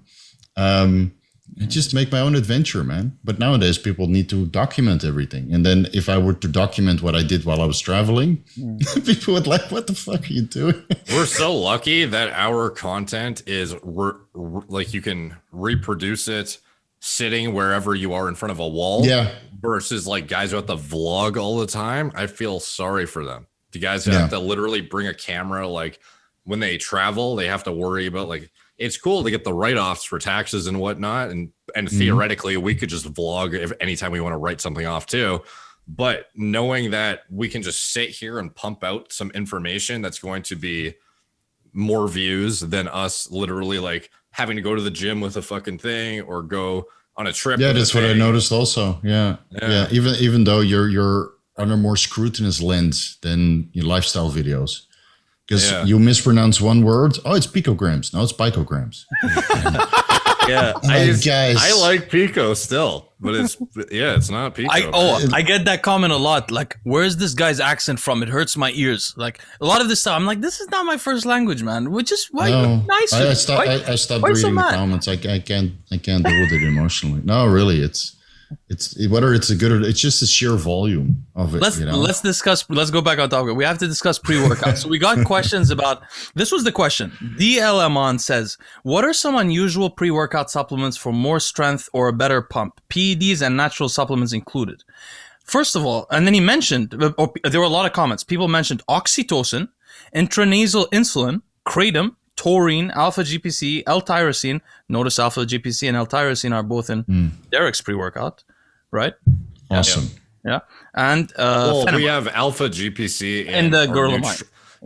But something that our marketing hasn't taken advantage of that we really should is advertising how much instant strength you can get out of adequate alpha GPC deployment. So not, a 300 milligram dose, but actually using a clinical 600 or potentially the Alzheimer's 1200, I'm sure would work fairly fucking well too. Concurrently with like nitric, if you wanted stimulant free, like acute strength outcomes, as well as obviously better pumps and whatnot. But like that product is separate because it also it's a nootropic on its own. But then if you wanted to get that kind of effect on top of the pre-workouts, you could stack it alongside it. But yeah, the L-tyrosine's in the pre. We have a shit ton of alpha GPC and smooth, which actually just doubled. So now it's 1,200 milligrams, which I don't think anybody else is doing. So that's my favorite I thought combo. it was 600, by the way. I didn't realize it's. I haven't. Now per 6 capsules, it's 1,200 milligrams of alpha GPC. Oh yeah, Derek, you're gonna kill me. No, so let's discuss. But Steve, these are something. Did you ever use intranasal insulin? You mentioned. No, man. I think you mentioned inhalable insulin. I've looked into. I added it into the insulin ebook, but it's such a novel thing. Just injectable insulin works intramuscularly as well, but in most cases, pre-workout insulin will just cause you to go hypoglycemic unless you have really fundamental understanding of your blood glucose. And listen, there's cards like bodybuilding and pre-workout. It's like a card game, like you mentioned. You deal the right cards at the right time. You don't need to play the Joker card right at the beginning. You don't need to store everything right before you go inside. No, right. And so some people about my pre-workout regimen is extensive, right? It's extensive. When I was training at maximum capacity, I got my gorilla nitric and my smooth and my pico 2 and my glycerol and my sodium and my ubiquinol, right? And injectable ATP and all that stuff. It works for me, but I've been doing this for 20 years. So the reason why I wanted to bring this up is what the hell are people doing taking Phenibut pre-workout? Phenibut is a GABA B agonist. GABA will weaken you. Take a Valium, go work out. If you're a strength athlete, you'll notice all your weights go down immediately after. You don't need to relax at the gym. It's a public gym, bro. in the comment section? A lot of people, not just in our comment section, but I've heard it so many times. Phenibut is not for the gym, guys. Second thing, Kratom. I know you guys seem to think that opioid receptors are like negligible and just fuck them, whatever. If I ever break my leg one day or get cancer, I'll feel pain. It's okay. No, but and Kratom, I know it has adrenaline activities, sure, but you do not want to not feel pain when you're in the gym. Do you want to be one of those bodybuilders that don't have shoulders when you're 40? Because that's where you'll end up. All those guys that took painkillers. Look, I used to be an arm wrestler. All the arm wrestlers, we suffer with a lot of pain. A lot of guys take opioids. Those guys that take opioids get more injured over time because they don't feel the pain. You need to feel the pain to some degree, right? A little bit of a feedback, yeah. Because otherwise you're just going to keep pushing and pushing and pushing until it's bone on bone. Exactly. And a lot of guys have issues with that in their hips, in their shoulders, in their back, and then... And notice a lot of those guys were the guys that used to use that drug that Duchenne, that character... Newbane. Yeah, a lot of those guys don't have body parts now. So what would you use instead of Kratom if you are suffering from pain and you want to mess with your opioid receptors? We mentioned it last time, and I've been using it recently, and I've been trying to popularize it in arm wrestling. Naltrexone. Naltrexone is an opioid receptor antagonist. If you use a 50 milligram dose, what they give to heroin addicts or alcoholics, you'll block all the receptors. Now, if you do that, over a couple of months, your receptors will upregulate. But that's not really a sustainable thing because you'll feel more pain in the short term. What you can do instead is use what's called low-dose naltrexone therapy, which is 4.5 milligrams of naltrexone. That does two things. It reduces your C-reactive protein and inflammation in your body, which is great for your long-term health, and it does that in the brain also, which is why I'm using it. The second thing it does is it also upregulates those opioid receptors. So what happens? Remember endorphins? Many people don't know what the hell endorphins are. They're your opioid receptor agonists, the natural ones. So those things can actually hit those fresh opioid receptors that have been upregulated by naltrexone. Now, I'll be honest with you, 4.5 milligrams of naltrexone is not a life-changing thing, but it's something, if you want that incremental advantage, that's what I would go for. So do you notice that your post-workout, response is more increased to after the naltrexone? I mainly noticed, the big workout thing I've had, honestly, was cerebral icing. But the naltrexone, what I've noticed is a mood effect, which I think mainly is the inflammation reduction. Okay. It hasn't been so severe on the pain, to be honest with you, but it's all the research is positive on this thing. I'll have a look into it. I'm sure I can source it here, so because I've pretty much exhausted all my pre-workout options already. We need to end this Kratom stuff, guys, because people are abusing it across the U.S. and people are promoting it like it's it's natural. Well, guess what, guys? Heroin is natural too. All of that stuff is natural. I mean, I don't know why people think like if it's natural, it's good for you. Kratom causes liver failure so much. I found so many case studies, when I was researching Kratom, because I tried to understand the pharmacology 6 months ago or so. Liver failure throughout. So many people with withdrawals, so many people with dependency. I know it's not as bad as taking like heroin, obviously, but why would you put yourself in that position? It's not weed. It's not something simple. What's weird is that a lot of people, they switch from opiates to Kratom to get over the addiction, right? And now they're on Kratom 24/7. So take the next logical step and get off. I know it's easier said than done, and addiction is something I don't understand because I've never been addicted besides the bodybuilding lifestyle. But it's a step-by-step process. If you want to use Kratom to get over an addiction, then the next step would be to phase out the Kratom. The problem is this. Sometimes the addiction is not like physical pain. Sometimes that's what I really try to specialize in because I'm from a family of addicts. And the issue sometimes is I try to explain it like, I wear glasses. Imagine my glasses are cloudy. I'm looking through the world. It's always cloudy. Some people want to see the world right. When they take the Kratom, they see the world right. But the thing is, the Kratom is not sustainable because what many people don't realize, if you use any opioid, your opioid receptors downregulate. Over time, you will feel more pain. That's why heroin addicts have to keep upregulating their dose. It's not every drug like that. Opioid receptors really downregulate. So it's not sustainable. You have to find a different method. And to be honest, I was consulting with somebody recently who has some sexual dysfunction issues. And I've been consulting with him for a couple of months and giving him some advice. He never mentioned to me that he was using Kratom.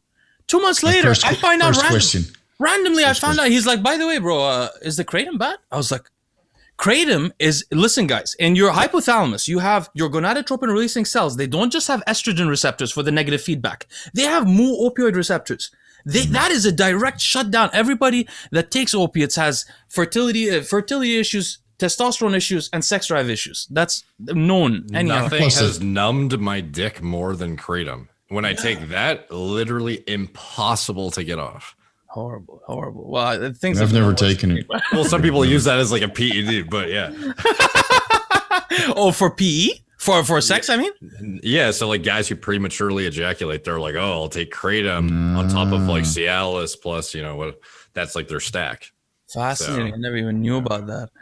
It's like a lower, it's not as intense as Dupoxetine, but it's like pretty intense to the point where you could like sex is not even enjoyable because you'll just never get off. You can't even like feel anything almost. So let's talk about gynecomastia. We got a bunch of questions about this. Salo says, does raloxifene plus AI stop anadrol gyno? Oh, we should talk about that. Steve, you were mentioning earlier the anadrol gyno. So I was somebody very prone to gyno. I had, by the way, guys, I developed gynecomastia as a teenager. Minor, thank God it was minor. It wasn't so obvious. Like you couldn't see through my shirt. But I had basically like puffy nipples for like, years. It was horrific. To be honest, by the way, like, how you're sensitive about your hair, Derek? I was so sensitive about this thing. It really bothered me as a teenager because I was a normal man. I'm not masculine in any way. And suddenly my nipple. So I really empathize with anybody that has gynecomastia. And I really understand how it works because I took hormones while I had it. So I watched everything change, I can tell. Anadrol did something unusual. Before I got my glands removed, I couldn't take Anadrol. The first time I took Anadrol, I felt my glands the next day. It was very potent. It does something progestogenic, I think, to the glands. Something odd. I don't know what it is.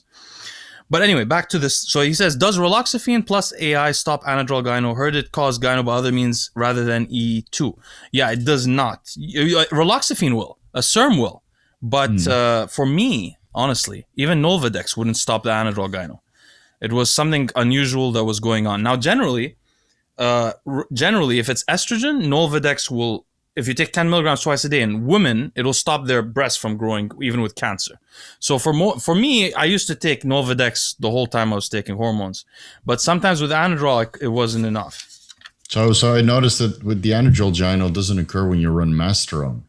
And I have no idea what the mechanism behind it is. But during a contest prep, when you generally run masterone at pretty high dosages, which of course was prescribed in case of breast cancer, nobody experiences gynecomastia from anadrol. Interesting. I didn't know that. I mean, I think I have run it with masterone and still had that effect. But some really? people are Okay. very sensitive. So you see that during the off season when you're generally a little bit more puffy, when estrogen concentrations are generally a little bit higher, and you perhaps compound that with nandrolone. So now you have a progestogenic compound that raises prolactin. And then anadrol is kind of like the cue to set the gynecomastia growth off. So there's a lot of compounding factors. But yeah, anadrol by itself can induce gynecomastia. I forget somebody, I don't remember who told me, but somebody told me that anadrol, and this must be speculation because I can't imagine there's a study that shows this in humans, but it supposedly inhibits the clearance of estrogen too, which I don't know if it has to do with its hepatotoxicity or if it's inherent effects on estrogen receptors in some way. But there's thought that it agonizes estrogen receptors inherently as the parent compound, and then somehow downstream inhibits the metabolization of estradiol too. So then it makes it clear slower, hence increasing the estrogenic burden of whatever you're using multiple fold. Could be. So, yeah. So my approach to gynecomastia, like when I talk to consultations or something, people, first of all, I honestly tell people that if you really want to use steroids, you should go get the surgery first. If you have, and I know Steve hasn't had the surgery yet, so he doesn't agree with me, maybe, but I do agree, but I just didn't have time for it, and at this point, I kind of don't care. Once I got the surgery, man, I felt like free, like in the 90s when they didn't have social media. I felt wonderful. I could take all the steroids I wanted. Nothing happened. And interesting, one of the questions we got is when you remove the glands, do you become less estrogenic and overall? Do you have less other side effects? It was weird. When I did remove mine, I did. I had less estrogenic side effects, less water retention from estrogenic compounds. Oh, really? Oh, yeah. And the drugs work better for me. Maybe the breasts are just the primary source of aromatization. Some and kind then of it leaks. Like the hair also has its own 5-alpha reductase activity, right? So maybe the hips and the breast tissue just have a little bit more aromatase activity compared to other tissues. And by removing that particular tissue. Like a lot of guys that are very low body fat, they don't have so much aromatase activity anymore, right? But also the guys that went through a contest prep, they got nasty, shredded, and dry. And then afterwards, even when they do get fat, they don't get so much aromatase activity anymore. Fascinating. Epigenetic. Right. So, but I think it's just the aromatase activity within particular fat cells that are, more susceptible in particular areas. But in particular, also, like if somebody refuses to do that, then sometimes people will. What I used to do is I always used to have Novadex, and I would just not control the estrogen. The problem is there's so much evidence of ocular damage, and so many people have booked consultations with me with eye floaters because they took Clomid or Novadex for 6 months. Oh, really? Okay. So many people. So because of that reason, what I think to do, and especially if you don't know if you're sensitive. If you are not going to get them removed and you don't know if you're sensitive, if you control estrogen like between 20 and 40 on the metric, I don't know what it is in the US metric, but between 20 and 40 or something low like that. Yeah, if you keep it there and then you feel, this is how you feel it. Like, I don't know, Derek, have you ever had itchy, has it ever happened to you? Yeah. So like the worst time it happened to me was the classic decadebol test cycle. And I was in my car putting on my seatbelt. And I was like, holy fuck, that is really sensitive as I was like getting in there. And that was the only time I had it like really. Actually, one time, another time I had it pretty bad was combining GH with MK677. Interestingly enough, MK really exacerbates gyno with prolactin. It raises prolactin tremendously. So anyway, that for me was, I've never had like knowing it's itchy or something or like feeling it tingly, but like I've definitely had any kind of like touching of it extremely irritating. So go ahead. Sorry. So I developed my gyno after I broke my leg in a motorcycle accident. I was completely drug free. From the I have no idea what happened, but I was at peak physical strength, and then I was bedridden for 3 months trying to recover from that. And then after a while, my nipples started hurting. I'm like, what the hell is going on? And I was trying, I was on mybrokenleg.com trying to read everything about how to resolve a broken leg. Awesome. Yeah. Best website ever, dude. I was walking in 3.5 months. I was walking. They don't have it on my broken finger website. I don't know why. No, and I did it without pharmacology, because I actually asked for a script of growth hormone.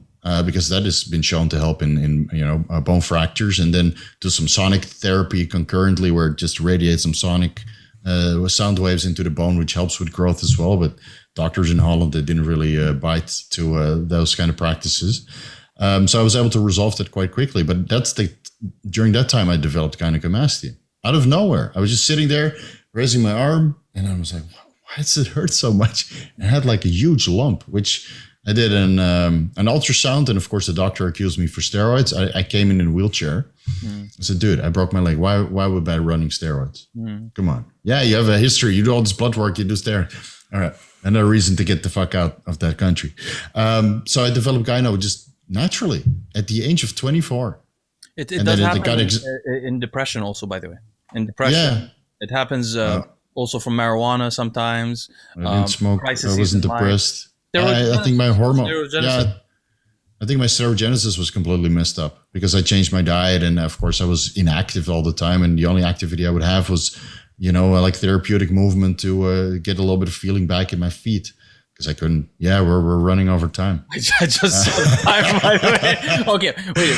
About this gynecomastia, I just want to say that I think what people should do is if they're gonna do that, which I don't think they should remove the gland if they're gonna do it, but if you keep your estradiol 20 to 40, instead of running Novadex all the time, you just feel your nipple. If you feel it being sensitive or at all itchy, even just sensitive, you'll notice it if it happens. If you feel it every couple of days, if you notice it, that day you can take 10 milligrams of Novadex twice a day and then do it for a few more days, and you can up the anti-estrogen or aromatase inhibitor dose or remove the progestogenic compound that you're taking. And then you can take off the Novadex. You don't have to just keep running it all the time. Just for at least until blood work proves you. But the problem is a lot of people, they're hyper paranoid and they get this phantom itch or phantom pain. Oh, that's true. I see that so much. Yeah, I threw, and then they crush their estradiol. They take everything out, and they still have this nipple sensitivity. Like they're overly self-conscious, right? And they send me videos, and I'm like, dude, there's literally nothing there. Yeah, It's that's just true. a lot of guys are critical about that too. So if you're really worried about it, I would go on a gynecomastia stack of test, D-bol, and nandrolone, and weed and kratom, and just hit it from all angles, grow it, and then go for You're developing the surgery. You're developing a specialty in like creating these like stacks for people, things people don't want, like Right, but there's compound. A lot of people don't realize that, right? I'm going to take this, and this, and this, and I'm going to make the best gains possible. But it's like it's a very potent recipe for side effects, right? So that's what I would do if I ever wanted to do the gynecomastia surgery. Test Dica, Dianabol, and well, no weed here, no kratom here, but I would find another way to raise my prolactin. And then, mix it up with the growth hormone. And then... kratom in Thailand? Isn't it's that illegal where here. But that's where it's from Malaysia and the Philippines.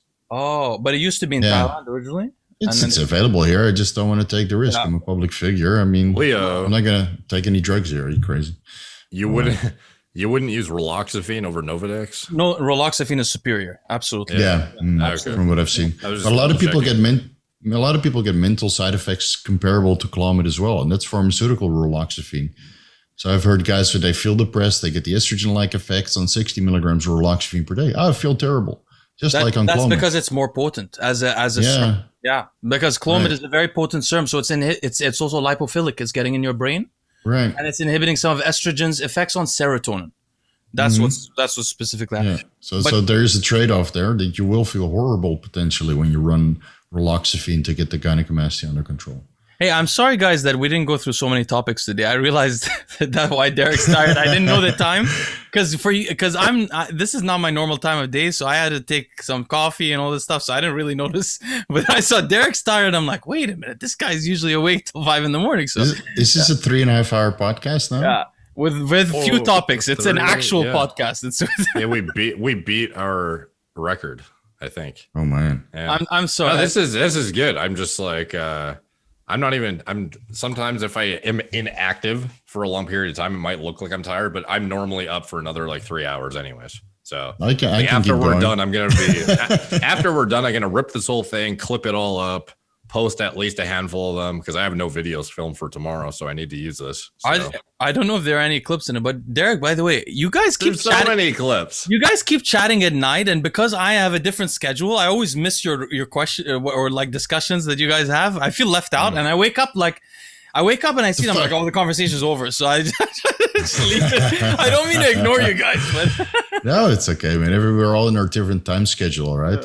Like I'm a little bit, I handicapped myself just being in this time zone because I have to do consultations in the morning and in the evening because most of my consultations are coming from the Western world, so I'm always struggling for the time zones. The word this time is recipes for side effects. Steve's new video ideas, recipes for side effects. That's what you got to write down if you made it through. Absolutely. All right, guys.